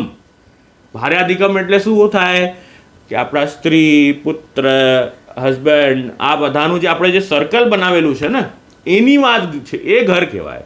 તો એ ગ્રહ અરુચિ, આસક્ત્યા સ્યાદ ગ્રહારુચિ, એટલે એમાં અરુચિ થઈ જશે, એ ગમશે નહીં. એ ભલે તમે બધા સાથે રહેશો, એક કર્તવ્ય ભાવથી ભલે બધાના સાથે રહો, બધાની સેવા કરશો, બધું તમે કર્તવ્ય નિભાવશો, એનાથી કંઈ પાછળ નથી હટવાનું, પણ રુચિ એટલી બધી નહીં રહે. જે બહુ ઇન્ટરેસ્ટ હતો ને ઘર એકદમ અટેચમેન્ટ્સમાં, એ જે ઇન્ટરેસ્ટ હતો ને બહુ બધો, એ હવે નહીં. એ એકદમ વયું જશે, એ પડી જશે. એમની કુમનદાસજીની વાર્તા આવે, એમાં કુમનદાસને પૂછ્યું કે તમારા કેટલા દીકરા છે? કુમનદાસજી એમ તો આખો દિવસ પ્રભુ સન્મુખ રહે, એમને જે વસ્તુ પ્રભુ સન્મુખ હોય ને એ જ યાદ રહે. તો કેટલા બધા દીકરા હતા? તો કુમનદાસજી મારે તો 1.5 છે, 1.5 પુત્ર છે. તો કેટલા 1.5? કેમ 1.5? કેમ કે ચતુર્બુદ્ધદાસ, કૃષ્ણદાસ એ બધા પ્રભુના સન્મુખ છે ને તો એ યાદ છે, બાકી કંઈ યાદ જ નથી. ભગવાનથી રિલેટેડ વસ્તુઓ યાદ છે. હવે કોઈએ એમણે કંઈ સપ્રેક્શન થોડી કર્યું હતું કે ના આ અડધું છે, આ 1 છે, આ ઓલું છે. એમને યાદ જ નથી, એ સ્વાભાવિક રૂપે ભૂલી ગયા. કેમ કે પ્રભુથી વસ્તુ જો એવું છે ને, જે વસ્તુમાં આપણું મન હોય ને એ વસ્તુ બરાબર યાદ રહે. જે વસ્તુમાં મન ન હોય ને એ તો અરે ભૂલી ગઈ, એ વસ્તુ ભૂલી જવાય એવું છે. જ્યારે મન ભગવાનથી લાગી જાય તો પછી પ્રભુથી રિલેટેડ બધી વસ્તુ યાદ રહેશે. એવી રીતે જે એમને સંતાનો ભગવત સેવામાં, જે વૈષ્ણવ સંતાનો છે એ બધી એમને યાદ છે. બાકી જે સેવામાં નથી આવી રહી, એ સન્મુખ નથી થઈ રહી, એ યાદ જ નથી. તો આ આસક્તિ છે. ઘરમાં અરુચિ થઈ જાય, અણગમો થઈ જાય, એટલું બધું હવે ગમે નહીં, એ આસક્તિ લેવલ છે, જેને મધ્યમ નિરોધ અહીં કહી રહ્યા છે. તો આ પ્રમેય પ્રકરણથી આપ જ્યારે પૂર્ણ થશે આ અધ્યાયમાં, એમાં પ્રમેય પ્રકરણમાં આસક્તિ સિદ્ધ કરી છે. તો આ થોડી ભૂમિકા આપણે જોઈ. હવે પાછા આવીએ. જો આ બીજ ભાવ, પ્રેમ, આસક્તિ, બરાબર, એ આપણા બધા માઇલસ્ટોન્સ છે કે આપણે ઠાકોરજી તરફ આગળ વધી રહ્યા છીએ. તો એ ભગવાન, ભગવત વર્ણ, એના પછી પ્રેમ સિદ્ધ થવું, જેનાથી શું થાય? લૌકિક અટેચમેન્ટ વહી જાય, અટેચમેન્ટ ન રહે. અને આસક્તિમાં એક સ્ટેપ વધારે છે. આસક્તિ જ્યારે ભગવાનમાં થઈ જાય તો લૌકિકમાં અરુચિ થાય. ફર્સ્ટ સ્ટેજમાં અણગમો નથી થયો, પણ આસક્તિમાં અણગમો થાય છે. એ સેકન્ડ સ્ટેજ છે, અણગમો થશે.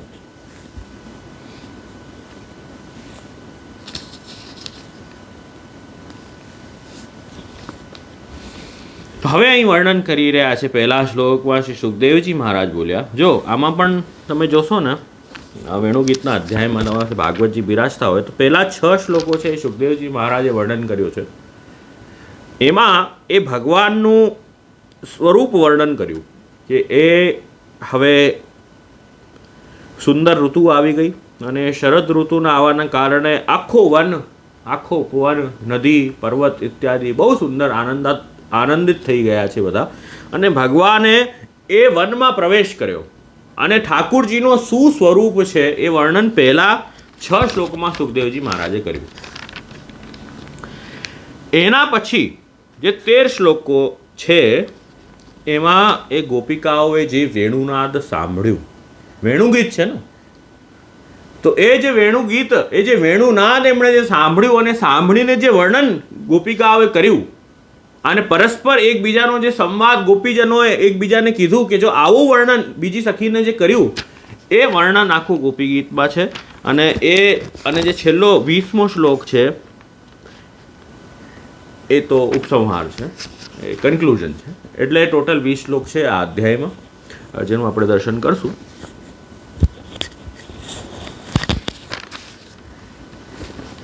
તો આ રીતે ઠાકુરજીએ એ વનમાં પ્રવેશ કર્યું. મંદ મંદ પવન ચાલી રહી છે, બધે કુસુમ સુંદર પુષ્પ બધા ઉગ્યા છે અને એના કારણે જ્યારે હવા ચાલી રહી છે, વાયુ ચાલી રહી છે, તો એ હવા જોડે એ સુગંધ પણ બધે આખા વનમાં પ્રસરી ગઈ છે. પ્રથમ શ્લોકમાં એ વર્ણન, તો બધી ઋતુમાં ક્રીડા કરવાવાળા ભગવાનને નમન, એ આપણે નામ જોયું હતું. સર્વ ઋતુ ક્રીડા વિલાસાય નમઃ, એ નામનું દર્શન કર્યું. અને ભગવાન મધુપતિ રવ ગાય ચારયન ગાહા સહ પશુપાલ બલશ ચુકુજ વેણુમ. તો બધા સાથે ભગવાને હવે શું કર્યું, એ મધુપતિ, એ ભગવાન બલરામજી અને ગ્વાલ બાલો સાથે એ વનના અંદર ગયા, ગાયો સાથે ગાય ચરાવતા ગયા અને વંશી પર પોતાની મધુર તાન છેડી. એ દ્વિતીય શ્લોકમાં છે ચુકુજ વેણુમ, ભગવાને ગાન કર્યું સુંદર. ગોકુલ ચારુ વિચિત્ર ચરિત્રાય નમઃ, એ પણ નામ ગઈકાલે આપણે દર્શન કર્યું હતું. હવે જેમ વનમાં પ્રવેશ કર્યું, તદ્વજસ્ત્રી આશ્રિત્ય વેણુગીતમ સ્મરોદયમ. તૃતીય શ્લોકમાં આજ્ઞા કરી રહ્યા છે કે એ વંશી ધ્વનિ સાંભળી વ્રજભક્તોએ. જો વ્રજભક્તોની પણ પાત્રતા અહીંયા સિદ્ધ થઈ રહી છે. આ અચાનક કંઈ એમને કંઈ વેણુગીત ઠાકોરજીએ સંભળાવવાની ઈચ્છા નથી થઈ, પ્રેમ સિદ્ધ થઈ ચૂક્યું છે. એ પ્રોસેસથી તમે જુઓ આખું આ ભાગવત. અચાનક તમે you cannot pick any one અધ્યાય from Bhagavat or any one story from Bhagavat and just do the artha out of it. એવી અર્થ ન કરી શકીએ આપણે એ રીતે. એનો મિનિંગ આપણે કોઈ પણ અધ્યાયનો ઇન્ડિવિજ્યુઅલી ન કરી શકીએ. આખું 10મા સ્કંદ એ કનેક્ટેડ છે, એક પછી એક સ્ટેપ આવી રહ્યા છે, એક પછી એક, જેમ જર્ની છે ને, સ્ટેશન આવી રહ્યા છે એક પછી એક. જેમ અહીંયા મુંબઈથી બ્રજ જવા માટે તમને એક્ઝામ્પલ આપ્યું, અલગ અલગ સ્ટેશન આવી રહ્યા છે, અલગ અલગ માઇલસ્ટોન્સ આવી રહ્યા છે. એવી રીતે આ ભાગવતમાં દરેક અધ્યાય પછી એક માઇલસ્ટોન આવી રહ્યું છે. એમના દોષો ઠાકુરજી દૂર કરી રહ્યા છે. આના પહેલા આપણે શું જોયું, પંચ પર્વ અવિદ્યા ઠાકુરજીએ દૂર કરી. ઠાકોરજીને અનુભવ કરવા માટે, ભગવાનનો અનુભવ કરવા માટે સૌથી પહેલા જીવ તો શુદ્ધ હોવો જોઈએ ને. ભગવાનનો અનુભવ કરી જ નહીં શકે જીવ જ્યાં સુધી શુદ્ધ ના હોય. તો ભગવાને અવિદ્યા દૂર કરી. સૌથી પહેલા પંચ પર્વ અવિદ્યા, એની ચર્ચા આપણે ઘણી 5-6 સેશનથી આપણે કરી જ રહ્યા છે. શું છે? દેહાધ્યાસ, ઇન્દ્રિયાધ્યાસ, પ્રાણાધ્યાસ, અંતઃકરણાધ્યાસ, સ્વરૂપ સ્મૃતિ, બધું આપણે દર્શન કરી ચૂક્યા છીએ. તો એ બધી જે અવિદ્યા રહી હતી કે પોતાના દેહમાં અધ્યાસ, કે આ હું છું, આ મારી શરીર છે, આ મારી ઇન્દ્રિયો છે, આ મારું પ્રાણ છે, આ મારું અંતઃકરણ છે, એ પ્રકારનું જે ભાવ હતું, આ સ્વરૂપ જે ખોટું એમને ખ્યાલ હતું કે આ સ્વરૂપ હું શેના માટે છું, એ પ્રકારનું હતું. એ બધું જે લૌકિકમાં હતું એ ઠાકોરજી બધું છોડાવીને પોતામાં કરાવ્યું. કહેવાનું તાત્પર્ય છે કે આપણે દર્શન કરી ચૂક્યા. તો બધી અવિદ્યા ઠાકોરજી દૂર કરાવી. પહેલા એમને એમ કોઈ વેણુનાદ નથી સંભળાયો. આ કંઈ ફ્લૂટ સેશન નથી ચાલી રહ્યું કે આ ફ્લૂટનું કોન્સર્ટ થયું હોય એવું નથી. આ કોઈ સાદું કોઈ ઇન્સ્ટ્રુમેન્ટ વાદન નથી થઈ રહ્યું કે આ કોઈ જેને ફ્લૂટ બહુ સારી રીતે વગાડતા આવડતું હોય એને બોલાવીને ચાલુ કરાવી દીધું છે, એ નથી. આ વેણુનાદ સાક્ષાત ભગવાનનું અલૌકિક નાદ છે, અને એ પણ ભગવાનને જેને સંભળાવવું હતું એને જ સંભળાવ્યું છે, બધાને સંભળાવ્યું એ નથી. અને વેણુનાદ દ્વારા ભગવાને પહેલા તો બધી અવિદ્યા દૂર થઈ, એના પછી ભગવાને વિદ્યાનું દાન કર્યું છે, ब्रह्म विद्याનું दान કર્યું. जो विद्या के आधार से ठाकुर जी के स्वरूप का अनुभव, स्वरूपानंद का अनुभव हो पाएगा. वो विद्या के बिना स्वरूपानंद का अनुभव नहीं होगा. तो ठाकुर जी ने वह ब्रह्म विद्या का दान वेणुनाद के द्वारा किया है. સૌથી પહેલા જ્યારે બ્રહ્મ વિદ્યા નહોતી, તમે જુઓ અહીંયા જ અધ્યાયમાં 3જા શ્લોકમાં તમે વર્ણન જુઓ, 3-4 શ્લોકમાં કે વિક્ષિપ્ત મનસો અનુરૂપા, એ જે ગોપીજનો છે વિક્ષિપ્ત મન થઈ ગયું ગોપીજનોનું. જ્યારે વેણુનાદ એમણે સાંભળ્યું તો એ સાંભળીને બ્રહ્મ વિદ્યા નહોતી પ્રાપ્ત થઈ તો ધારણ ન કરી શક્યા, એ વિક્ષિપ્ત થઈ ગયા એ લોકો ગોપીજનો. અને જે વર્ણન પહેલાં કરી રહ્યા હતા વેણુનાદ સાંભળીને, એ વર્ણન ગળું રૂંધાઈ ગયું, એ વર્ણન કરી જ ન શક્યા. પછી ઠાકુરજી વિદ્યાનું ધ્યાન જ્યારે કર્યું, બ્રહ્મ વિદ્યાનું દાન જ્યારે થયું, એના પછી એમને વાચા ફરી પાછી આવી અને પાછું બીજી ગોપીને વર્ણન કરવાના સક્ષમ થયા. તો એ જરૂરી છે. તો આ એક પ્રોસેસ છે. ઇન્ડિવિજ્યુઅલી કોઈ પણ વસ્તુ આપણે આમાંથી પિકઅપ ન કરી શકીએ. આખું 10મા સ્કંદ એક પ્રોસેસ છે. પ્રેમ, આસક્તિ અને વ્યસન, એ રીતે ઠાકુરજીએ બધા ભક્તોનું નિરોધ સ્કંદ છે ને, તો એ નિરોધ ભક્તોને કેવી રીતે સિદ્ધ થયું એની એક પ્રોસેસ આખી છે. તો જે અધ્યાય જોશો ને તો એ ઓર્ડરમાં જવું પડશે, એ માઇલસ્ટોન્સ જોવા પડશે કે ના, આ અગર આપણે 21મો અધ્યાય જોઈએ છે તો આપણે માનવું કે આમાં જે ભક્તો છે એમને જે અનુભવ થઈ રહ્યો છે એ ક્યારે થઈ રહ્યો છે કે 20 અધ્યાયની જે લીલાઓ છે એમાં જે અવિદ્યાઓ, જે દોષો હતા એ બધા ઠાકુરજીએ દૂર કરીને ને પ્રેમ સિદ્ધ કરી દીધું છે ભક્તો. એના પછી આ 21મો અધ્યાય આવ્યો છે અને ત્યારે વેણુનાદ થયું છે. અચાનક કઈ વનમાં જઈને ઠાકુરજી વેણુ નથી વગાડી. એ ઠાકુરજીએ હવે આસક્તિ પૂર્ણ લેવલ પર સિદ્ધ કરી દેવી છે ભક્તોને. એટલે આ છેલ્લો અધ્યાય પ્રમેય પ્રકરણનો આવી રહ્યો છે, જેમાં હવે પ્રભુ પોતે વેણુનાદ કરવાના છે. તો એ આપણે ખાસ ધ્યાન આપવું જોઈએ. તો વેણુ ગીત ઇત્યાદિ આપણે જ્યારે ગીત પણ શ્રવણ કરીએ તો આ બધું પ્રી રિક્વાયર્ડ છે. બધી વસ્તુ, ગોપી ગીત, યુગલ ગીત, ભ્રમર ગીત, આ બધું સાંભળો તો આ બધો જ્ઞાન પ્રી રિક્વાયર્ડ છે. જેમ જેમ તમે આગળ વધશો ને, આ તો પહેલો ગીત આવ્યું છે અત્યારે, તો 21મા અધ્યાયમાં તો ફર્સ્ટ ગીત છે. હવે તમે વિચાર કરો, જેમ જેમ તમે આગળ જશો, ગોપી ગીત, યુગલ ગીત બધું આવશે આગળ. જેમ જેમ તમે આગળ વધશો એમ એમ આ ભક્તોની જે દશા છે પરિપક્વ થતી જશે. એમની દશા હજી ઇન્ક્રીઝ થતી. હમણાં તો આસક્તિ છે, પછી વ્યસન પાસે આ ભક્તો પહોંચતા જશે. તો પછી એમની જે ચેષ્ટાઓ, એમના જે રિએક્શન્સ છે જે ભક્તોના પ્રભુનો અનુભવ કરીને, એ બધા એ લેવલના હશે. તો જ્યાર સુધી આપણે એમની આ જર્ની નહીં સમજી હોય, જ્યાર સુધી આપણે આ સિદ્ધાંતો નહીં સમજ્યા હોય, ત્યાર સુધી એમની ભાવના, એમની ફિલિંગ, એમનો અનુભવ આપણે નહીં સમજી શકીએ. નહીં તો દોષ દર્શન થશે. કેમ કે આપણે એ લેવલનું હજી ડેવલપ, આપણું પોતાની માનસિકતા, પોતાનું જ્ઞાન પણ એટલું ડેવલપ નથી કર્યું કે એ ભક્તોની આપણે અનુભવ સમજી શકીએ, એમનું રિએક્શન સમજી શકીએ. દોષ આવશે નહીં તો એ વાત છે. તો એટલે આ જર્નીથી પાસ થઈને પછી તમે એક એક ગીત વાંચો ને મહાપ્રભુજીના અર્થ પ્રમાણે, તો વ્યવસ્થિત સાચા અર્થે જ્ઞાન થશે. હવે અહીં કહી રહ્યા છે ભગવાને જ્યારે વેણુનાદ કર્યું તો એ સાંભળીને ગળું રૂંધાઈ ગયું. એના પછી સુખદેવજી મહારાજે મુખ્ય જે શ્લોક છે વેણુગીતનો, આખા વેણુગીતનો સેન્ટ્રલ શ્લોક છે, જેના આધારે જ આ ગોપિકાઓએ એ વેણુગીત ગાયું છે. એ શ્લોક બર્હાપીડમ નટવર વપુ કર્ણયો કર્ણિકારમ બિભ્રદવાસ કનકપીશમ વૈજયંતીમ ચ માલામ રંધ્રાણ વેણો રદર સુદયા પૂરયન ગોપવૃંદૈ વૃંદારણ્યમ સપતરમણમ પ્રાવિશદ ગીત કીર્તિ. આ મુખ્ય શ્લોક છે આ અધ્યાયનો. એનો આનો જ વિસ્તાર હવે આ શ્લોક સાંભળીને આ દર્શન ગોપીજનોને થયા ને, એ દર્શન ગોપીજનો જ્યારે કરી રહી છે તો એનું જ આ જ દર્શનનું વર્ણન હવે આગળના શ્લોકોમાં ગોપીજનો કરશે. આગળના 12-13 શ્લોક જે આવશે એમાં એ ગોપીજનો વર્ણન કરવાના છે.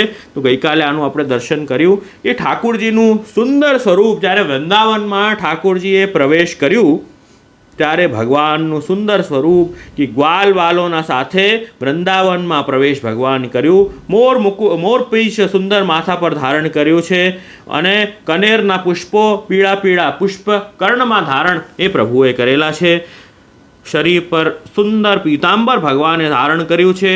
ગળામાં 5 પ્રકારના સુંદર પુષ્પો, અલગ અલગ વનના જે પુષ્પો છે, જે બધા ભગવાનના સેવકો જે ગોપ બાલકો છે એમણે જે સિદ્ધ કરીને ભગવાનને ધરાવ્યા છે એને કહેવાય વૈજયંતી માલા. એ વૈજયંતી માલા એટલે સર્વ પ્રકારથી ભગવાનની જય થાય એને વૈજયંતી માળા કહેવાય. તો એવા ભાવથી ધરાવી છે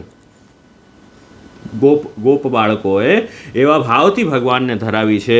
તો એ વૈજયંતી માલા બિરાજી રહી છે અને એવા સુંદર પ્રભુના દર્શન થઈ રહ્યા છે જેમ મુખ્ય કલાકાર કોઈ રંગમંચ પર આવ્યો હોય ને, કોઈ નાટકમાં મેન લીડ રોલનું જે વ્યક્તિ હોય, મેન એક્ટર જે હોય, એ સેન્ટર ઓફ અટ્રેક્શન કેવી રીતે બન્યું હોય એવી રીતે ભગવાને આ રંગમંચ પર અભિનય કરતા એવા ઠાકુરજી ન પધાર્યા હોય.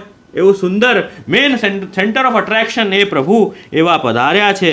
એ નટવર વપુહુ એવા ઠાકુરજી પધાર્યા અને વેણુનાદ કરતા કરતા રંધ્રાણ વેણોર અધર સુધયા, એ વેણુના રંધ્રો પર પોતાના મુખ ઓષ્ટ પધરાવીને એ વેણુ દ્વારા એ સુંદર નાદ ભગવાન કરી રહ્યા છે. એવું દર્શન આ ગોપીજનોને અધર સુધા નું એવું દાન થઈ રહ્યું છે. હવે અધર સુધા એવી છે ને, પ્રાપ્ત કરવું ડાયરેક્ટ અધર સુધા પ્રાપ્ત કરવું બહુ કઠિન છે, ઇમ્પોસિબલ છે. એ સર્વ અભોગ્યા છે. ભગવાનની અધર સુધા પ્રાપ્ત ન થઈ શકે, કોઈને ન થાય. એ અધર સુધા પ્રાપ્ત કરવું એ સર્વ અભોગ્ય છે, એ કોઈને ન મળે. બરાબર? તો હવે કેવી રીતે પ્રાપ્ત થાય કે ભગવાન જ્યારે પોતાના અધરો વેણુ પર પધરાવે અને વેણુનાદ દ્વારા જ્યારે શ્રવણ થાય તો જ એ સુધા એ પ્રાપ્ત થાય. એ સર્વ અભોગ્ય સુધા ગોપીજનોને એવી રીતે પ્રાપ્ત થઈ. બરાબર?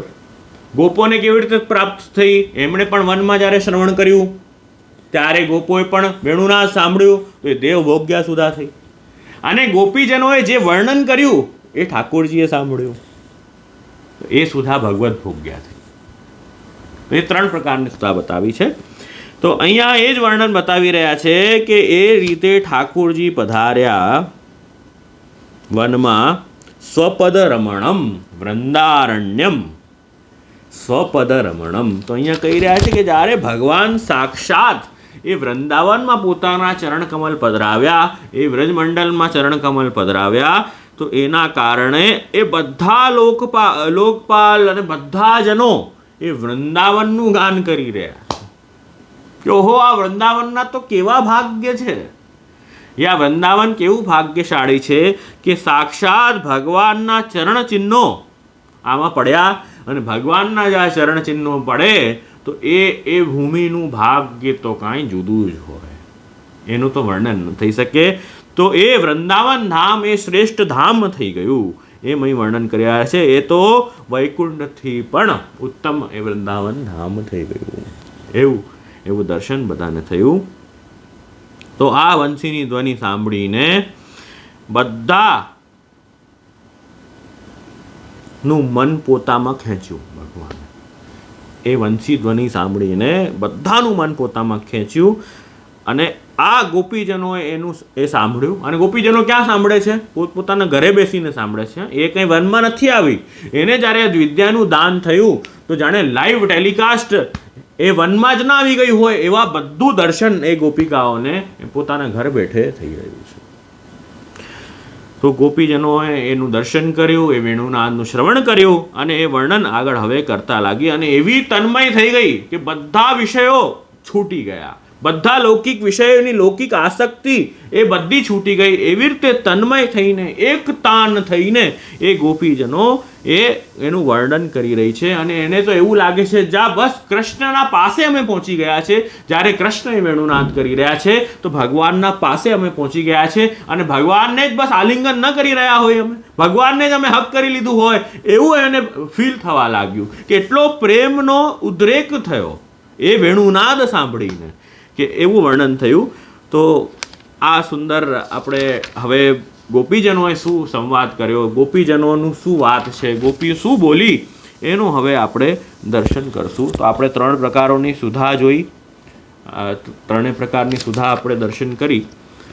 હવે અહીંયા જે ગોપીજનો વર્ણન કરી રહ્યા છે એમાં ગોપી 2 પ્રકારની છે. એક ગોપી જે સર્વે ઇન્દ્રિયોથી ભગવાનનું અનુભવ કરી રહી છે અને કરવાની ઈચ્છા જેમાં છે, એક ગોપી એ છે. બીજી પ્રકારની ગોપી, આ બધું શ્રી વલ્લભે કારિકામાં સુંદર સમજાવ્યું છે. બીજી પ્રકારની ગોપી છે કે જેને ભગવત સન્મુખ થઈને અને કેવલ પ્રભુના દર્શન કરવાનો આનંદ લઈ રહી છે. અધિકાર પ્રભુએ અલગ અલગ બધાને આપ્યા છે. 2 પ્રકારની ગોપી છે. તો એક તો દર્શન પણ કરી રહી છે અને એ ઠાકોરજીની જે ટહેલ કરી શકે એ ટહેલ કરી રહી છે, એક પ્રકારની ગોપિકા. બીજી ગોપિકા કેવલ જ્યારે ઠાકોરજીના દર્શનનો લાભ મળે, અચૂક જ્યારે પણ દર્શનનો લાભ મળે એ ઠાકોરજીના સન્મુખ થઈને બધું ભૂલીને કેવલ ભગવાનનું દર્શન કરી રહી છે, એ બીજી પ્રકારનું. બંનેનો ઉદ્ધાર ભગવાને કર્યું છે. જેને જે પ્રકારનો અધિકાર ભગવાને આપ્યું, જે પ્રકારે જેનો સિલેક્શન કર્યો, એને એ પ્રકારની અતિરુચિ જાગે કે એવું ઠાકોરજીને કરવું. ઉત્તમ પ્રકારની કઈ ગોપિકા છે જેને ભજનાનંદ પ્રાપ્ત થઈ રહ્યું છે, જેને બંને ઉભય પ્રાપ્ત થઈ રહ્યું છે, એ ઉત્તમ પ્રકાર. બરાબર. એ કયું છે કે દર્શન પણ કરી રહી છે અને સેવા પણ કરી રહી છે. અને એક એનો ગૌણ પ્રકાર બીજો બતાવ્યો કે કેવલ એકમાત્ર પ્રભુને જ એકટક નિહારી રહી છે, બધો એ પણ લૌકિક વિષય ભૂલી. એ પણ બહુ મોટી વાત છે, એમની આજ્ઞા કરી રહ્યા છે. તો બંને પ્રકારની ગોપીઓ બતાવી છે. આપણા ત્યાં પણ બંનેનું એટલું જ મહાત્મ્ય છે કે ઘણા એમ કહે ને કે આપણા પુષ્ટિ માર્ગમાં છે ને દર્શન ભક્તિ ક્યાં બતાવી છે, એમ કે મને એક જણાએ પૂછ્યું કે દર્શન ભક્તિ ક્યાં બતાવી છે. નવદા ભક્તિમાં છે દર્શન?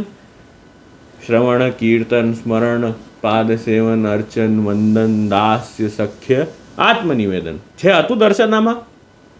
કે ના, આમાં તો દર્શન. તો દર્શન ભક્તિ ક્યાં બતાવી? તમે દર્શન કરો છો, આટલું ક્યાં બતાવી છે દર્શન ભક્તિ? તો કહી રહ્યા છે કે ભગવાનનું જ્યારે આપણે શ્રવણ કીર્તન સ્મરણ કરીએ એ તો વિપ્રયોગમાં કરતા હોઈએ, પણ ત્યારે પણ એ ભગવાનનું શ્રવણ કીર્તન સ્મરણ એ મનમાં જ્યારે આપણે ઠાકોરજીના સ્વરૂપનું ચિંતન કરીએ તો સામે સ્વરૂપ પ્રગટ થવું જોઈએ, તો જ તો મન લાગશે. અને જ્યારે આપણે અર્ચન વંદન પાદ સેવન એ કરી રહ્યા છીએ તો વગર દર્શને કેવી રીતે થશે? વંદન, ઠાકોરજીને વંદન કરશો, જ્યારે ઠાકોરજીની જ્યારે સેવા કરશો, ઠાકોરજીને માલા ધરાવશો, ઠાકોરજીને તિલક કરશો, વગર દર્શને કરી શકશો? દર્શન તો પહેલા જોઈશે. ઠાકોરજીને માળાજી ધરાવશો. અર્ચનનો પ્રકાર કયા કયા? માળા ધરાવવું, તિલક કરવું ઇત્યાદિ અર્ચનના પ્રકાર છે. પાદ ચરણ સ્પર્શ કરવું, ઠાકોરજીની બીજી બધી ટહેલ કરવી, સેવા કરવી, વંદન પ્રભુને કરવું, એ બધો જે પ્રકાર છે એ બધા માટે દર્શન તો બહુ જરૂરી છે. તો બંને હોય કે યા કેવલ દર્શન હોય યા સેવા સાથે દર્શન હોય. નવદા ભક્તિમાં દર્શન તો જોઈશે જ, એના વગર થશે જ નહીં. તો દર્શનનો આગ્રહ તો જીવે પહેલા રાખવો પડશે, એમાં તો ચાલશે જ નહીં. એમ તમે કહો કે દર્શન ન કરીએ એમાંથી અમે છટકી જઈએ, એવું તો ચાલશે જ નહીં. એ તો સૌથી પહેલા કરવું પડશે. સવારે ઉઠતા જ સૌથી પહેલા ઠાકોરજીના દર્શન છબીના કરો, પછી બધો તમે કાર્ય કરો. નાહી ધોઈને ફરી પાછું જ્યાં ઠાકોરજીની નિત્ય સેવા જે સ્થાન પર થતી હોય ત્યાં જઈને સન્મુખ થવું, પછી આગળ આપણું દિવસ ચાલે. એમ કોઈ હોતું હશે દર્શન ન કરીએ? તો અહીંયા કહી રહ્યા છે કે 2 પ્રકારની ગોપીઓ છે. 2 પ્રકારની ગોપીઓ છે. એક જેને કેવલ અતિશય આસક્તિ દર્શનમાં છે, અને બીજી દર્શન સાથે સેવા પણ કરે છે. બંને પ્રકારની ગોપીઓ અહીં બતાવી. તો હવે ઉત્તમ પક્ષ બંને કરતી હોય અને ગૌણ પક્ષ કયો એ કેવલ સન્મુખ નિત્ય થાય, દર્શન નિત્ય કરે. હવે અહીં કહી રહ્યા છે તો ગોપી બોલી અક્ષણવતામ ફલમિદમ ન પરમ વિદામહ, કે આંખો વાળાઓનું તો આ જ ફલ છે, આંખોની તો સફળતા જ આ છે કે ભગવાનના દર્શન થાય. અગર ભગવાને અમને આંખો આપી છે તો પરમ ફલ તો એ જ છે કે પ્રભુના દર્શન થાય. એના વગર જીવનો કંઈ આંખોનું અર્થ જ નથી. અને આનો અર્થ બીજો પણ લ્યો, ખાલી આંખ નહીં, સર્વ ઇન્દ્રિયથી ઠાકુરજીની સેવાનો, ઠાકુરજીને સુખ પહોંચાડવાનું કાંઈક એક લાભ પ્રાપ્ત થાય. એ અક્ષણવતામ આંખો સાથે સર્વ ઇન્દ્રિયો ફલમિદમનું ફલ આ જ છે. શું છે? ઠાકુરજીની સેવાનો લાભ થાય. તો હવે એ જ ફલ છે કે ભગવાન શ્યામ સુંદર શ્રી કૃષ્ણ અને બલરામજી ગ્વાલ બાલોના સાથે ગાયોને લઈને વનમાં લઈ જઈ રહ્યા છે અને પાછા જ્યારે લાવી રહ્યા છે તો હે પ્રભુ, અમને તો એટલી જ ઈચ્છા છે કે જ્યારે આપ પાછા આવતા હો અને વેણુનાદ આપ જ્યારે કરતા હો પ્રભુ, જ્યારે લઈ જતા ગાયોને અને જ્યારે પાછા લાવતા પ્રભુ, જ્યારે આપ વેણુનાદ કરી રહ્યા છો અને જ્યારે પાછા પધારતા હો ને ત્યારે વેણુનાદ કરતા અમે જે ગોપીઓ એ આવીને અમે રસ્તામાં ઊભી થઈ જઈએ. જ્યારે આપ ઠાકોરજી વ્રજમાં જ્યારે ગોકુળ ફરી પાછા પધારતા હો તો હે પ્રભુ, અમે જે ગોપીઓ છીએ એ આવીને રસ્તામાં ઊભી થઈ જઈએ અને આપના દર્શન કરવા લાગી જઈએ. ત્યારે હે પ્રભુ, આપ પોતાની જ્યારે આપ તીરછી નજરથી, આપ જ્યારે પોતાની તીરછી ચિત્તવનોથી અમારી તરફ જ્યારે જુઓ ત્યારે એ સમયે આપની દર્શન કરીને અમે કૃતકૃત્ય થઈ જઈએ છીએ. હે પ્રભુ, અમે તો અતિ આનંદિત થઈ જઈએ છીએ, અમને તો આજ જોઈએ. એ સંયોગનું વર્ણન પણ અહીંયા ગોપિકાઓ કરી રહ્યા છે કે આપ જે રીતે સંયોગ સુખ આપી રહ્યા. નટ વર વપુ કીધું ને, તો નટ વપુ અને વર વપુ. નટ વપુનો અર્થ છે કે એ પ્રભુ આપ વિપ્રયોગનો આનંદ, વિપ્રયોગનો સુખ, નટ વપુ, અને વર વપુ એટલે સંયોગનો સુખ પ્રભુ આપ અમને આપો છો. તો વર વપુ આપ પ્રભુ છો એટલે જ્યારે આપ ગાયો લઈને વનમાં જ્યારે પધારો છો ત્યારે આપના અમે દર્શન કરીએ. પછી there is a big gap in middle. એ મોટું ગેપ છે. આટલા બધા કલાકોનો જે આપનો વિરહ અમને થઈ રહ્યો છે એના પછી જ્યારે ફરી પાછા આપ હે પ્રભુ સાંજે પાછા પધારો છો ગાયોને લઈને, તો ત્યારે ફરી આપના જ્યારે દર્શન થાય છે તો એ જ તો અમારું સર્વ ઉત્તમ ફલ છે. બીજી કોઈ વસ્તુની અમને આવશ્યકતા કે અપેક્ષા નથી. હે ભગવાન, અમને ના મોક્ષ જોઈએ છે, અમને ના મુક્તિ જોઈએ છે, અમને તો હર જન્મ એવું જોઈએ છે કે આપના દર્શન કરતી જ રહીએ અને આપની સેવામાં અમે તત્પર થઈએ. આપણો જે સંયોગ સુખનો આનંદ છે એ અમને અવશ્ય મળતું રહે. એમ અહીં વર્ણન કરી રહ્યા છે. તો સુંદર વર્ણન, સંયોગ સુખનું વર્ણન અહીંયા ગોપીજનો કરી રહ્યા છે. કેમ કે ભક્ત જે છે ને એના માટે મુક્તિ વગેરે તો એને નથી જોઈતું. કેમ કે જો જેનું જે રીતે સિલેક્શન હોય એ રીતે જ એને ઈચ્છા થશે, અંદરથી એનો અધિકાર એ રીતે જ ડેવલપ થશે. ભક્તનું સિલેક્શન સેવામાં શેના માટે છે કે ભગવદ રૂપ સેવાર્થમ તત્સૃષ્ટિર નાન્યથા ભવેત. ઠાકોરજીના રૂપ સેવા માટે એ ભક્તનો સિલેક્શન છે. બરાબર. તો હવે એ ભક્તને ઠાકોરજીના દર્શન નિત્ય કરવા, એ ઠાકોરજીની સેવા નિત્ય કરવી, ઠાકોરજીના ગુણગાન નિત્ય કરવા, એમાં જ એને આનંદ આવતું હોય તો હવે મુક્તિ આપી દઈએ. મુક્તિમાં શું થાય કે પોતાનું સ્વરૂપ છોડીને ભગવાનમાં મળી જાય કે ધ્યાન થાય, ઠાકોરજીના સ્વરૂપમાં મળી જાય.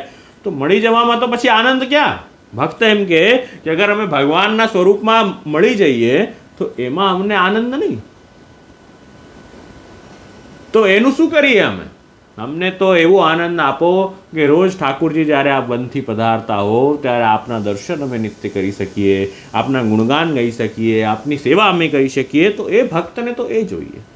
તો એના માટે તો આ બધું બહુ તુચ્છ છે. આ મુક્તિ ઇત્યાદિ તો એમને મળી જશે.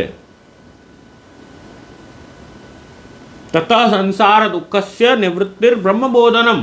એ તો સંસાર દુઃખ નિવૃત્તિ અને બ્રહ્મબોધન તો અવાંતર ફલ છે, એ તો મળી જ જવાનું છે. એ તો મળી જ જશે, પણ મુક્તિ ઇત્યાદિ તુચ્છ છે. સર્વોત્કૃષ્ટ ફલ જે છે ને એ સ્વરૂપનું આનંદ અને ભજનનો આનંદ. ભજ સેવાયામ ભજનાનંદ, એમાં સ્વરૂપાનંદ અને ભજનાનંદ બંનેનું અમને પ્રાપ્ત થાય એ ભગવાન એવી આપ કૃપા કરો. હવે અહીં આગળ કહી રહ્યા છે ગોપીજનને કે અરે સખી, આ તો તમે સંયોગનું વર્ણન કર્યું. હવે સાંભળ કે જ્યારે ઠાકુરજીએ સુંદર મોરપંખ ધારણ કર્યું છે, ફૂલોના ઘણા બધા ગુચ્છાઓ ધારણ કર્યા છે, રંગબેરંગા કમલ અને કુમુદની માલા ધારણ કરી છે. તો એ માલા જ્યારે ઠાકુરજીએ કુમુદના કમલોની માલા ધારણ કરી છે તો એ માળા જોઈને અમને એટલો આનંદ થાય કે જે રીતે સરોવરમાં એ કમળ ખીલે, કમળ જ્યારે સરોવરમાં આવે ત્યારે કેવી રીતે આપણને એવું લાગે કે આપણા બધા તાપ દૂર થઈ રહ્યા છે. એવી રીતે આપની માળા જોઈને, આપનું સ્વરૂપ જોઈને આટલા સમયનો વિરહ છે ને એ પ્રભુ શીતલ થાય, ઠંડો થાય આપના દર્શન કરીને. એમ અહીં કહી રહ્યા છે કે આપે તો એવું સરસ પીતાંબર ધારણ કર્યું છે, આ બલદેવજીએ સુંદર નીલાંબર ધારણ કર્યું છે, આપનું વેશ અતિ વિચિત્ર લાગે છે. વિચિત્ર કેવી રીતે? અલગ અલગ પુષ્પો માથામાં ગૂંથેલા છે, માલાઓ અલગ અલગ ધારણ કરી છે, એ જંગલી ફૂલો અલગ અલગ ક્યાંક ક્યાંક લગાડ્યા છે ઠાકુરજીએ. તો એ રીતે મુરલી વગાડતા વગાડતા ઠાકુરજી પાછા વનમાં રમવા પધાર્યા છે તો ક્યાંક શ્રીઅંગમાં એ માટી લાગેલી છે. તો એવું કંઈક વિચિત્ર વેશ પ્રભુ આપનો એવો સુંદર લાગી રહ્યો છે કે એનું દર્શન કરીને અમે આનંદિત થઈ રહ્યો છે. અને ગ્વાલ બાલોના ગ્રુપમાં, એના ઝુંડમાં આપ વચ્ચે વચ્ચે ક્યાંક આપને ઈચ્છા થાય તો આપ બિરાજી જાઓ છો પાછા આવતા આવતા. એ બધો દર્શન થઈ રહ્યો છે એમને. આ કોઈ ત્યાં જ ઊભી નથી જઈને, એ બધો વિપ્રયોગમાં અનુભવ એમને થઈ રહ્યો છે કે કોઈક વાર આપ કોઈ જગ્યાએ બેસી જાઓ, કોઈક વાર કોઈ ઝાડ, મોટું ઝાડ આવે, જ્યારે રિટર્ન થતા હો ને ત્યાં વૃંદાવનથી ગોકુળ આવવા માટે કોઈ મોટું ઝાડ આવે તો એની છાંવમાં આપ બિરાજી જાય એમના સખાઓના ગ્રુપ સાથે. કોઈક વાર વેણુનાદ કરી દે, કોઈક વાર કંઈક રમી રહ્યા છે એવો ભાવ આવી રહ્યો છે. તો વચ્ચે બેસીને કોઈ તાન વેણુની છેડી દે છે. એવી રીતે એવું લાગે હે સખી કે સુંદર કોઈ ચતુર નટ રંગમંચ પર કોઈ અભિનય કરતું હોય, કે એવું કોઈ નાટ્ય કરતું હોય સુંદર, કે એમાં બધાનું મન છે ને એમાં તલ્લીન થઈ જાય. કોઈ સુંદર નાટક હોય કે સુંદર પિક્ચર હોય, જેનો અભિનેતા જે હોય, જે એક્ટર હોય ને એ બહુ આપણે કહીએ ને કે પરફેક્ટ મંજેલો કલાકાર હોય ને, મંજેલો કલાકાર હોય ને એનો એક્ટર, તો એ શું કરે કે આપણા બધાનું ઇમોશન સાથે રમી જાય. હા ને, કોઈ એક્ટર હોય એ શું કરે, આપણને અશ્રુએ લઈ આવે, આપણને ડર પણ ઉત્પન્ન કરી દે, આપણને પ્રેમ ભાવ પ્રગટ કરી દે, કરુણ કરી દે, હાસ્ય કરાવી દે. તો એક્ટર સારો હોય તો બધા ભાવ પ્રગટ કરી દે. તો હે પ્રભુ, આપના દર્શન કરતા તો અમને બધા ભાવો, કેમ કે આપ તો એવા નટવપુ સ્વરૂપ છો કે આપ ભલે સામે નથી, પણ આપને જ્યારે અમે વિપ્રયોગનો જ્યારે અનુભવ કરીએ છીએ, નટવપુ એટલે વિપ્રયોગનો અનુભવ જ્યારે અમે કરીએ છીએ, તો હે પ્રભુ એવું લાગે છે કે આપ તો કોઈ રંગમંચના એકદમ સદેલા કલાકારની જેમ બધો ભાવ, બધા ઇમોશન્સ અમારા આપ તરત જ પ્રગટ કરી દો છો. એવો પ્રેમ વિહ્વલ થઈને ગોપિકા બીજી ગોપિકાને કહી રહી છે. તો એ સુંદર વર્ણન કર્યું. અને એ સમયે ભગવાનની શોભા કેવી સરસ હોય છે એનું વર્ણન કર્યું. આ એ શ્લોકનું વિસ્તાર હવે થઈ રહ્યું છે. કયા શ્લોકનું? બરહાપીડમ નટરૂપી કર્ણયો કર્ણિકારમ વિભ્રદ્વાસ કનકપીશમ વૈજયંતીમ ચ માલામ. એનું જ વર્ણન આખું વેણુગીત છે વિસ્તારમાં. હવે જ્યારે ઠાકોરજી પધારી રહ્યા છે, ગોપીજનોને દર્શન થઈ રહ્યા છે કે ઠાકોરજી બિરાજીને વેણુનાદ કરી રહ્યા છે, ત્યારે ગોપીજનો કહી રહી છે કે અરે ગોપીઓ, કે આ વેણુ જાતિ પર તો જાણે શું છે કૃપા ઠાકોરજીની, ગજબ છે કે આ વેણુ તો શું ભાગ્ય છે આ વેણુના, શું ભાગ્ય છે આ વેણુના, કે હે ભગવાન, કે કયા સાધન કર્યા હશે આ વેણુએ કે સાક્ષાત ઠાકુરજી પોતાના શ્રીહસ્તમાં લઈને, પોતાના અધરો આના પર પધરાવીને પોતાનું રસ આ વેણુને પ્રદાન કરી રહ્યા છે. તો આ વેણુ કેટલી ભાગ્યવાળી છે.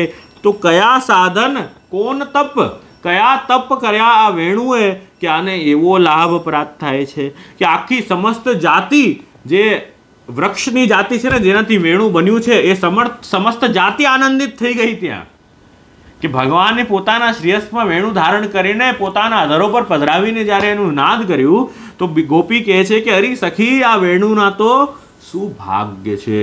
વેણુનો અર્થ એ જ થાય છે વ પ્લસ ઈ પ્લસ અણુ ઇઝ ઇક્વલ ટુ વેણુ. કે બ્રહ્માનંદ અને વિષયાનંદ પણ જહાં તુચ્છ લાગે એને વેણુ કહેવાય.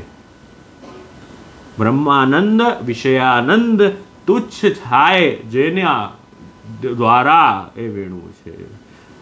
વેણુનાદ જ્યારે જીવ સાંભળે, ભગવાનની કૃપા જ્યારે થાય તો બધા પ્રકારનું આનંદ તુચ્છ લાગે. આ વિષયોનું આનંદ તો એવું છે ને કે એ તો આપણે વિષયોનું આનંદ, વિષયમાં કેમ કે આનંદ છે જ નહીં ને, એ આપણને પ્રોજેક્ટ કરીએ છીએ એમાં આનંદ. એ વિષયોમાં તો આનંદ હોતું નથી, આપણે એમાં પ્રોજેક્ટ કરીને એને ટ્રાય કરીએ એમાંથી લેવાનું. જેમ કે આ ઇકોનોમિક્સમાં લો આવે છે, લો ઓફ ડિમિનિશિંગ માર્જિનલ યુટિલિટી. આ ઇકોનોમિક્સમાં લો આવે છે કે કોઈ પણ વસ્તુ, કોઈ પણ વિષયનો ઉપભોગ આપણે એક જ વિષયનું વારે વારે કરીએ ને તો એમાં જે ફર્સ્ટ ટાઈમ આપણે એનો જ્યારે ઉપયોગ કર્યો હોય એ વિષયનો, અને પછી જ્યારે ઘણી બધી વાર એ વિષયનો આપણે ઉપભોગ કરીએ તો એમાં જે આનંદ છે ને એ પૂરો થઈ જશે, ઓછો થઈ જશે, બહુ ઓછો થઈ જશે. એને ઇકોનોમિક્સમાં કહેવાય લો ઓફ ડિમિનિશિંગ માર્જિનલ યુટિલિટી. બરાબર. જેમ કે એક ઉદાહરણ આપું તમને, કોઈક વસ્તુ બહુ ભાવતી હોય. કઈ વસ્તુ ભાવે? મીઠાઈમાં ભાવે ના. આજકાલ તો બધા હેલ્થ કોન્શિયસ છે ને બહુ, એટલે જરા મીઠાઈ ઓછી ખાય છે બધા. તો મીઠાઈ તો ગમે, સુંદર મઠડીનો પ્રસાદ આવ્યો હોય, બહુ ભાવતો હોય તો ગમે. તો મઠડી હોય કે કાજુ કતલી હોય કે પેંડા હોય, ચલો પેંડા પકડીએ.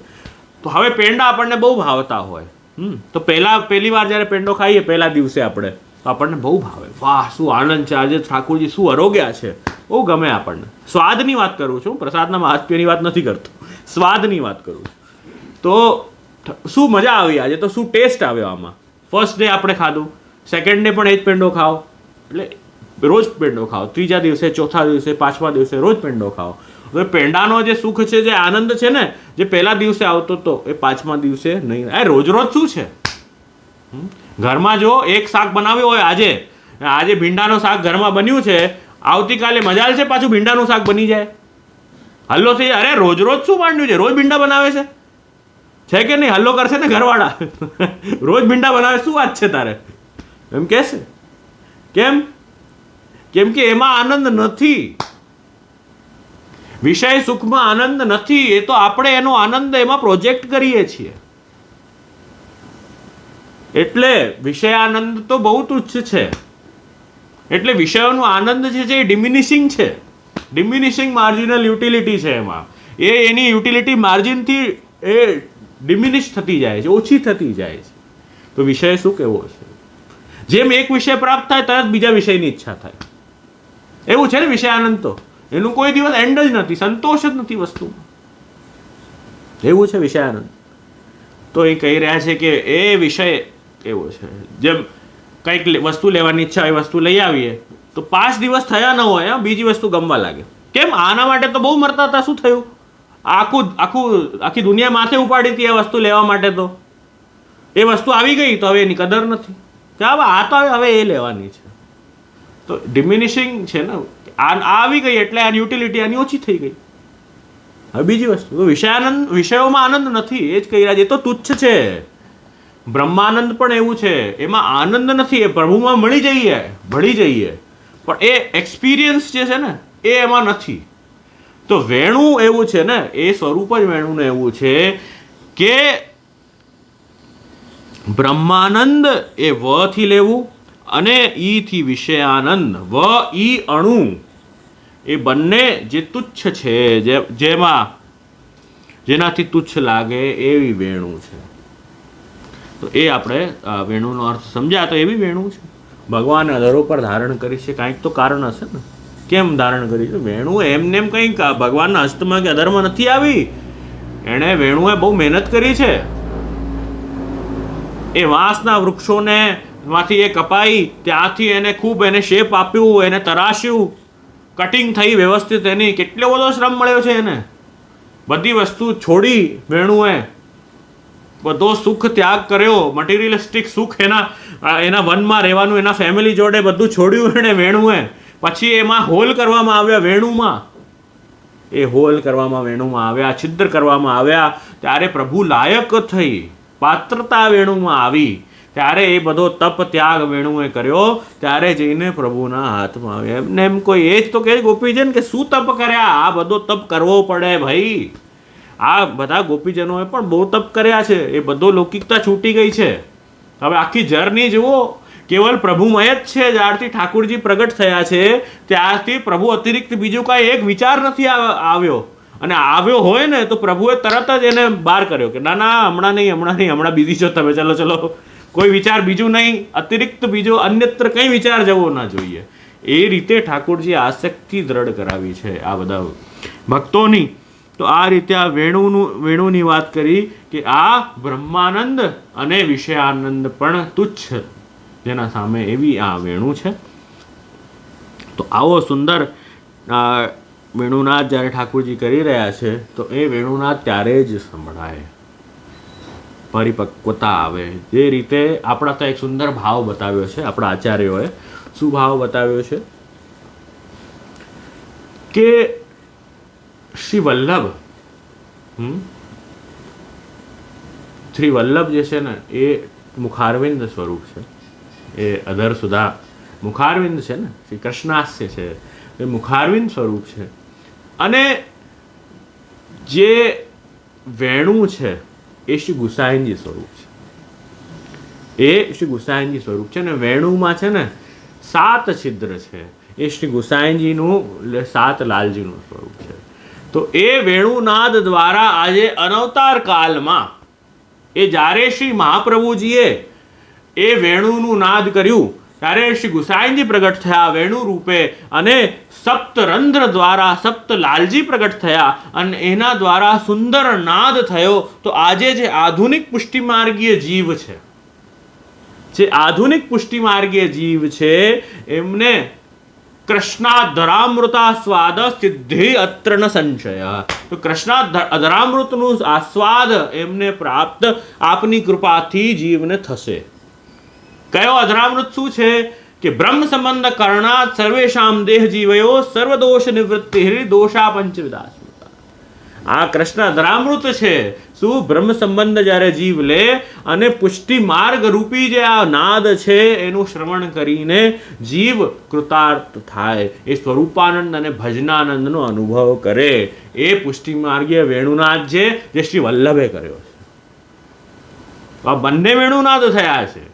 એક અવતાર કાળમાં સાક્ષાત પ્રભુએ કર્યા, એક અનવતાર કાળમાં સાક્ષાત શ્રી વલ્લભ કૃષ્ણાસ્ય સ્વરૂપ શ્રી મહાપ્રભુએ વેણુનાદ કર્યું, જેમાં શ્રી ગુસાઈનજી અને આપના 7 લાલજી દ્વારા એ નાદ સુંદર રીતે આનંદથી આખા જગતમાં એ નાદ પ્રગટ થયો, જેનાથી દેવી જીવો શરણે આવ્યા. શરણે આવીને પરમ ફલનું આનંદ બધા જીવો લઈ રહ્યા છે.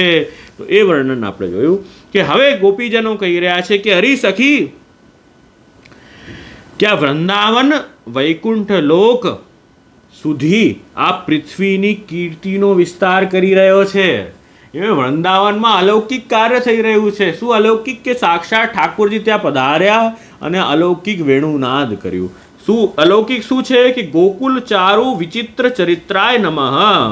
એવું અલૌકિક નાદ છે કે ભક્તોને સિલેક્ટ કરીને જે ભક્તને પરમ ફલનું દાન કરવું છે, સ્વરૂપાનંદ કે જેને અક્ષણવતામ ફલમિદમ, જેને આંખો વાળાનું તો કેવલ એ જ ફલ છે કે ઠાકોરજીના પ્રેમપૂર્વક દર્શન કરી લેવા, એવી જે ગોપીજનો છે એને સ્વરૂપાનંદનું દાન. અને જે ગોપીજનો છે જેને ઇન્દ્રિયોથી સર્વ ઇન્દ્રિયોથી ભગવાનનો અનુભવ કરવું છે, એવા જનોને ભજનાનંદનું દાન. સેવાયામ, ભજ સેવાયામ એટલે સેવામાંથી જે આનંદ એ જીવને પ્રાપ્ત થાય, ફલરૂપી આનંદ પ્રાપ્ત થાય, એનો દાન કરાવો છે.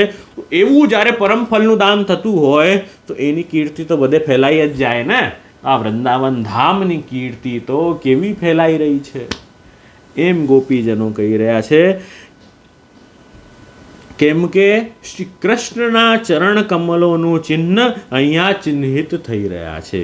ભગવાનના ચરણ કમલ ત્યાં વૃંદાવનમાં પડ્યા ને, તો એ ચિહ્ન ચરણ ચિહ્ન ભગવાનના સર્વત્ર વ્રજમાં અંકિત થઈ રહ્યા છે. એટલે વ્રજરાજ માથે લગાડવાનું આપણે મહાત્મ્ય છે કે વ્રજમાં જઈએ તો વ્રજરાજ માથે લગાડીએ. કેમ? આ અલૌકિક ભાવ છે કે ઠાકુરજીની આ દિવ્ય ભૂમિ વ્રજ છે અને આ વ્રજ ભૂમિમાં ઠાકુરજી નિત્ય લીલા કરી છે, અલગ અલગ લીલાઓ કરી છે, એટલે મહાત્મ્ય છે ને.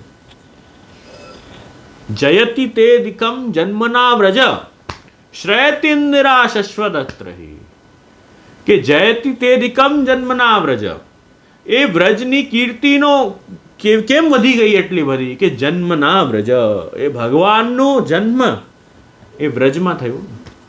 જયતિ તે દિકમ એટલે અધિક થઈ ગઈ કીર્તિ, અને એના કારણે તો શ્રયત ઇન્દિરા શશ્વદત્રહી, એટલે ઇન્દિરા લક્ષ્મીજી, લક્ષ્મી સહસ્ત્ર લીલા સેવ્યમાનમ કર, કે હજારો લક્ષ્મી પ્રભુની સેવા કરવા માટે અહીંયા બધી પ્રગટ થઈ ગઈ. તો હવે વિચાર કરો, વૈકુંઠથી પણ વધારે થઈ જાય કે નહીં મહિમા વ્રજની? તો એ વ્રજનું દાન છે ને અનવતાર કાળમાં, આ વ્રજ તો ત્યારે હતું જ, પણ એ સેમ વ્રજનું દાન જ્યારે મહાપ્રભુજીએ વેણુનાદ કર્યો ને, જ્યારે મહાપ્રભુજીએ ગુસાઈજી અને સાત લાલજી જોડે વેણુનાદ જ્યારે કર્યો, ત્યારે એ વ્રજનું દાન બધા ભક્તોને કરી આપ્યું છે કે ના વૈષ્ણવ તમે ચિંતા નહીં કરો. એ સમયમાં સ્વરૂપાનંદ અને ભજનાનંદ પ્રાપ્ત કર્યું હતું ને, એ સ્વરૂપાનંદ ભજનાનંદ જે રીતે ગોપીજનોએ પ્રાપ્ત કર્યું હતું એવી રીતે મેં તો કુમેરો સર્વસ્વ પધરાય દે તું ઇનકી તું ની કી ભાંતિ સો સેવા કર્યો. આનંદથી આમની સેવા તમે કરજો તો તમને પણ ઠાકુરજી આ રીતે જ અનુભવ જણાવશે. યસ્માદ અસ્મિન સ્થિતૌ યત કિમપી કથમપી ક્વાપી ઉપાહર્તુમ ઇચ્છત તદ્ધા તદ ગોપીકેશ સ્વવદન કમલે ચારુહાસે કરોતિ. એમ કહે છે કે યસ્માદ અસ્મિન સ્થિતૌ, જે વૈષ્ણવ આ માર્ગમાં ભક્તિ માર્ગમાં શ્રી મહાપ્રભુજીની આજ્ઞા પ્રમાણે ચાલશે, અસ્મિન સ્થિતૌ યત કિમપી કથમપી ક્વાપી ઉપાહર્તુમ ઇચ્છત, એ કેવી રીતે પણ કાંઈ પણ, યત કિમપી ક્યાવાપી ક્યાંય પણ કેવી રીતે પણ કાંઈ પણ વસ્તુ ભગવાનને ભોગ ધરશે, ભગવાનને સન્મુખ થશે, ઠાકુરજીની સેવા કરશે, તદ્ધા તદ ગોપીકેશ સ્વવદન કમલે ચારુહાસે કરોતિ. આ મહાપ્રભુજીની આજ્ઞા છે કે તમે સન્મુખ તો થાઓ, બાકી બધું પ્રભુ કૃપા કરીને જોઈ લેશે. પોતાના હસતા મોઢે ઠાકુરજી વસ્તુ સ્વીકાર કરશે અને ભક્તનો ઉદ્ધાર કરશે. એવો નાદ શ્રી મહાપ્રભુજીનો છે, એવું વેણુનાદ શ્રી વલ્લભનું છે. જેમ ત્યાં પ્રભુએ વેણુનાદ કર્યું એવું વેણુનાદ અહીંયા છે. વ્રજનું મહાત્મ્ય જેવી રીતે વધી ગયું ને, વ્રજનું મહાત્મ્ય ત્યારે ઠાકુરજીના પ્રગટ થવાથી વધી ગયું, એવું જ મહાત્મ્ય શ્રી મહાપ્રભુજીએ ઘરે ઘરે વ્રજ બનાવ્યું છે. ઘરે ઘરે વ્રજ બનાવીને ઠાકુરજી પધરાવીને એ મહાત્મ્ય પ્રગટ કર્યું છે. પણ એ અનુભવ તો આપણે આપણા તપથી ત્યાગથી કરવો પડશે ને. એ અનુભવ એમ નહીં થાય. વ્રજ તો બન્યું છે, no doubt in that, Vraj તો બન્યું છે, પણ એવો અનુભવ ક્યાં થઈ રહ્યો છે આપણે? કેમ કે લૌકિક આસક્તિ બહુ વધારે છે, આપણી લૌકિક આસક્તિ બહુ વધારે છે, એટલો એ પ્રકારનો અનુભવ આપણને હજી થઈ નથી રહ્યો. એના માટે શું કરવું? અનુભવ કરવા માટે તદ ભક્તેષુ ચ નિર્દોષ ભાવેન સ્થેયમ આદરાત અતસ્થેયમ હરિસ્થાને તદીયૈ સતત્પરે अधूरे विप्रकर्षेवा यथा चित्तम न दुष्यति. अनुभव करने के लिए क्या करना पड़ेगा? जहाँ नित्य भगवत सेवा हो रही हो, जहाँ पुष्टि पुरुषोत्तम विराज रहे हो, गोकुलनाथ जी 24 वचनामृत में आज्ञा करी है, जहाँ पुष्टि पुरुषोत्तम विराजता होय, पासे कोई मंदिर होय, वल्लभकुल विराजता होय, वैष्णव मंडली थती होय, ત્યાં નિત્ય જવાનો આગ્રહ રાખવો જોઈએ. એનાથી ભગવદ મહાત્મ્ય, ભગવદ જ્ઞાન, ભગવદ પ્રેમ વધશે. એ ભગવત પ્રેમ વધશે, વૈષ્ણવોનું પરસ્પર ભાવોનું આપલે થશે, ત્યારે આપણો ભાવ વધશે, ત્યારે પછી પાછું જ્યારે તમે ઘરે આવીને સેવા કરશો ને, તો એ પ્રભુનું તમને મહાત્મ્ય દ્રઢ થશે. એ શ્રીનાથજીના જ્યારે દર્શન કરીને તમે આવશો ને, તો ત્યાં એ દર્શન કરીને ત્યાં એ મહાત્મ્યથી શ્રીજીની સેવા થઈ રહી છે, એ તમે દર્શન કરશો તો તમને એ વાત મનમાં જાગૃત થશે, અરે આ શ્રીજી આવો સુંદર ભાવથી સેવા, આ મહાપ્રભુજીના ઠાકુરજી આવા છે, અને એ મહાપ્રભુજીના મહાપ્રભુજી મને પધરાવી આપ્યા છે, એ જ સ્વરૂપ જેમની હું સેવા કરું છું. તો તમે જ્યારે ઘરે આવીને ફરી પાછા સેવા કરશો ત્યારે તમારો ભાવ વધશે, ઘરના ઠાકુરજી પ્રતિ પણ અતિ ભાવ વધશે. તો એ બંને, એ સાયકલ નિત્ય કરવી પડશે. ગ્રહ સેવા પણ નિત્ય, ઘરમાં પણ સેવા નિત્ય કરવી પડશે. અને ઠાકોરજીએ અતસ્થેયમ હરિસ્થાને ભક્તિવર્ધિનીમાં આજ્ઞા કરી છે કે હરિસ્થાનમાં પણ થોડા થોડા સમયમાં, મંદિરમાં પણ થોડા થોડા સમયમાં જઈને ત્યાં સન્મુખ થાવ. તો એ ભાવથી બંને કરશો, સાયકલ બંને, વ્રજમાં, ગોકુલે, શ્રીનાથ ધામે, વ્રજમંડલમાં, બેઠકજીમાં ઇત્યાદિ યાત્રાઓમાં વૈષ્ણવો જાય છે. કેમ જાય છે?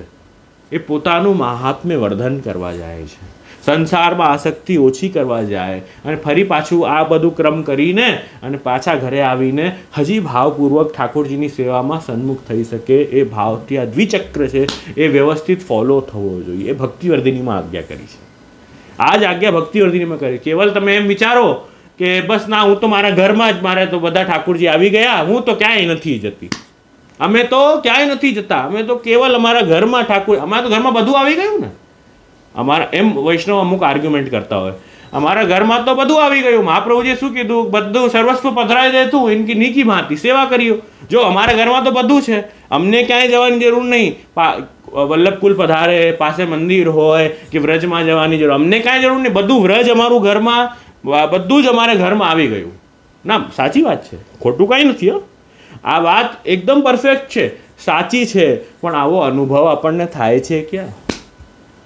ખાલી ખોટી વાતોના વડા કરવાથી કઈ મતલબ છે? એવો અનુભવ થાય છે બધું આવી ગયું વ્રજમાં? તમને એવો અનુભવ થાય છે કે આખું ઘર તમારું એ વ્રજધામ, એ નંદાલય છે, એમાં ઠાકોરજી બિરાજી રહ્યા છે, અને તમે એના નાના એક સેવક છો જેનું હાથ પવિત્ર ઠાકોરજી કરાવી રહ્યા? એવો ભાવ આવે છે તમને? તો એવા વાતોના વડા કરો તો સમજમાં આવી. એવું તો કંઈ આવતું નથી. કોઈના લગ્ન હોય તો તરત તૈયાર થઈને કેવા દોડો છો? ત્યારે વ્રજ છોડીને ગયા એવું ન લાગ્યું? કોઈના લગ્ન આવે તો તૈયાર થઈને ટીપટોપ થઈને નીકળો, ગરબા દાંડિયામાં જવાનું હોય તૈયાર થઈને ટીપટોપ થઈને નીકળો, બહાર ફરવા જવાનું હોય ત્યારે તૈયાર થઈને નીકળો. ત્યારે વ્રજ કેમ યાદ ના આવ્યું? આ તો વ્રજ બધું જ મારું અહીંયા હતું ને. આ બધું જ મારું અહીંયા છે, મારે તો ક્યાંય જવાની જરૂર નહીં. તો એવો ભાવ ત્યારે કેમ યાદ ના આવ્યો? કેવલ ખાલી શ્રીજી સન્મુખ કે હવેલી જવા માટે કે ગુરુ સન્મુખ થવા માટે તમને આ ભાવ યાદ આવ્યો કે મારે તો વ્રજ ઘરમાં જ તો છે, મારે ક્યાંય જવાનું નથી? વાહ વાહ! તો બધે જગ્યાએ એપ્લાય કરો ને. આ વાત બધી જગ્યાએ એપ્લાય કરો. ખાલી ગુરુ સન્મુખ થવા માટે કે હવેલીમાં દર્શન કરવા જવા માટે તમને આવો ભાવ જાગે છે, તો આ તો કઈ ગડબડ ભાવ છે. આ તો આળસ છે કે કપટ ભાવ છે આવો, કે આવો ભાવ તમને ત્યારે જ જાગે છે ખાલી કે ઠાકોરજીના સન્મુખ થવા માટે કે ગુરુ સન્મુખ થવા માટે કે હવેલી દર્શન કરવા જવા માટે. બાકી આખા ગામમાં રખડવાનો ટાઈમ મળે છે. તો એ બરાબર નથી. એવો ભાવ બંને કરવું પડશે. મધ્યે મધ્યે અતસ્થેયમ હરિસ્થાને તદીય સતત્પરે અદૂરે વિપ્રકર્ષેવા યથા ચિત્તમ ન દુષ્યતિ. સિદ્ધાંત મુક્તાવલીમાં પણ આજ્ઞા કરી, જ્ઞાના ભાવે પુષ્ટિ માર્ગી તિષ્ઠેત પૂજોત્સવાદિશુ. જ્ઞાનના અભાવમાં, જ્ઞાન એટલે શું? સ્વરૂપ જ્ઞાન.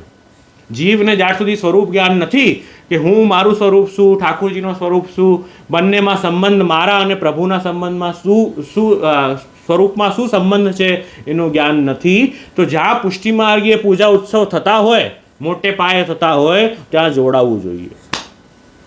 એ સિદ્ધાંત મુક્તાવલીમાં આજ્ઞા કરી છે. તો આ બધા ગ્રંથો એના માટે જ છે કે જીવનો ભાવ દ્રઢ થાય. તમે જો કેટલી બધી વાર્તાઓ, મેયા ઢીમર ઇત્યાદિની વાર્તા તમે જો કે અન્નકૂટ પણ હોતું તો એ સાથે શ્રી ગુસાઈજીના પોતાના ઠાકોરજી પધરાવીને ત્યાં જતા કે ના, મારા ગુરુ સાથે મને બંને લાભ થાય. શ્રીનાથજીના અન્નકૂટનો પણ લાભ મળે, મને મારા ઘરમાં ઠાકોરજીની હું સેવા કરું એનું પણ લાભ મળે. તો એ અભેદ ભાવ રાખતા કે એ ઠાકોરજી અને તમારા ઠાકોરજી કઈ જુદા થોડી છે, એક જ છે બંને ઠાકોરજી. એ જ સ્વરૂપ અહીં બિરાજે છે, અહીંનો સ્વરૂપ ત્યાં બિરાજે. એવો ભાવ આપણે ત્યાં કમ્પાર્ટમેન્ટ નથી. એ જ તો ગઈકાલે સમજાવ્યો, હરિરાયજીના ઉત્સવ રૂપે આપણે જે ચર્ચા કરી હતી એમાં એ જ સમજાવ્યું કે એક જ ભાવ છે બંને સ્વરૂપ. હરિગુરુ વૈષ્ણવમાં સમ દર્શન રાખવાનું છે. તો હવે ઠાકોરજીના સ્વરૂપમાં થોડી ભેદ પાડશું આપણે કે ના ત્યાં બિરાજે એ ઠાકોરજી અલગ, અહીંયા બિરાજે ઠાકોરજી અલગ. એવું નથી, સ્વરૂપે એ જ બિરાજે છે. પણ આ સ્વરૂપ વિશેષ તમારા માથે કૃપા કરવા પધાર્યું છે, એ તો ડેફિનેટલી રહેશે ને. તમારા ઘરમાં જે ઠાકોરજી ગુરુએ પધરાવી આપ્યા છે એ તમારા માટે વિશેષ કૃપા કરવા માટે બિરાજ્યું છે. તો એ ઠાકોરજીની સેવાની જિમ્મેદારી પૂરી તમારી છે, એનું તો ધ્યાન રાખવું છે. એ વાત છે. તો અહીંયા આપણે એ જ જોયું કે વૃંદાવન ભૂમિ કેવી રીતે પવિત્ર થઈ એવી રીતે શ્રી મહાપ્રભુજીએ ઘર ઘર વૃંદાવન બનાવ્યું છે, ઘર ઘર ઠાકોરજી પધરાવીને નંદાલય બનાવ્યું છે. એ જીવે એ નંદાલયનો અનુભવ કરવું જરૂરી. જેને શ્રી વિઠ્ઠલનાથ વિચારે રે તેને પ્રગટ પદાર્થ ચારે રે, અને એને જ બ્રજમંડળ સ્થિર કરી આપે રે. એ શ્રી ગુસાઈજીની કૃપાથી જ બ્રજમંડળ સ્થિર થશે, એ બ્રજમંડળનું સ્વરૂપ હૃદયારૂઢ થશે, એ પ્રગટ પદાર્થ ચારે એ શ્રી ગુસાઈજીની કૃપાથી જ થશે. તો એ ગુરુ કૃપાથી જ એ વેણુનાદનું અનુભવ થશે, એ આપણે જાણવું જોઈએ. તો આ સુંદર આ વેણુ ગીત હવે બસ આમનું જે સંવાદ છે ગોપીજનોનું એ શરૂ થઈ જ રહ્યું છે, અને 10 શ્લોકોનું દર્શન આપણે વેણુગીતના અધ્યાયનું કર્યું. એટલે we are 50% there with this અધ્યાય, 50% મોર ટુ ગો. તો 50% હજી બાકી છે એ અધ્યાય. તો હવે મારા હિસાબે એ નેક્સ્ટ સેશનમાં આપણે એનું ફરી પાછું દર્શન કરશું, કેમ કે સમય તો આજનો થઈ ગયો છે.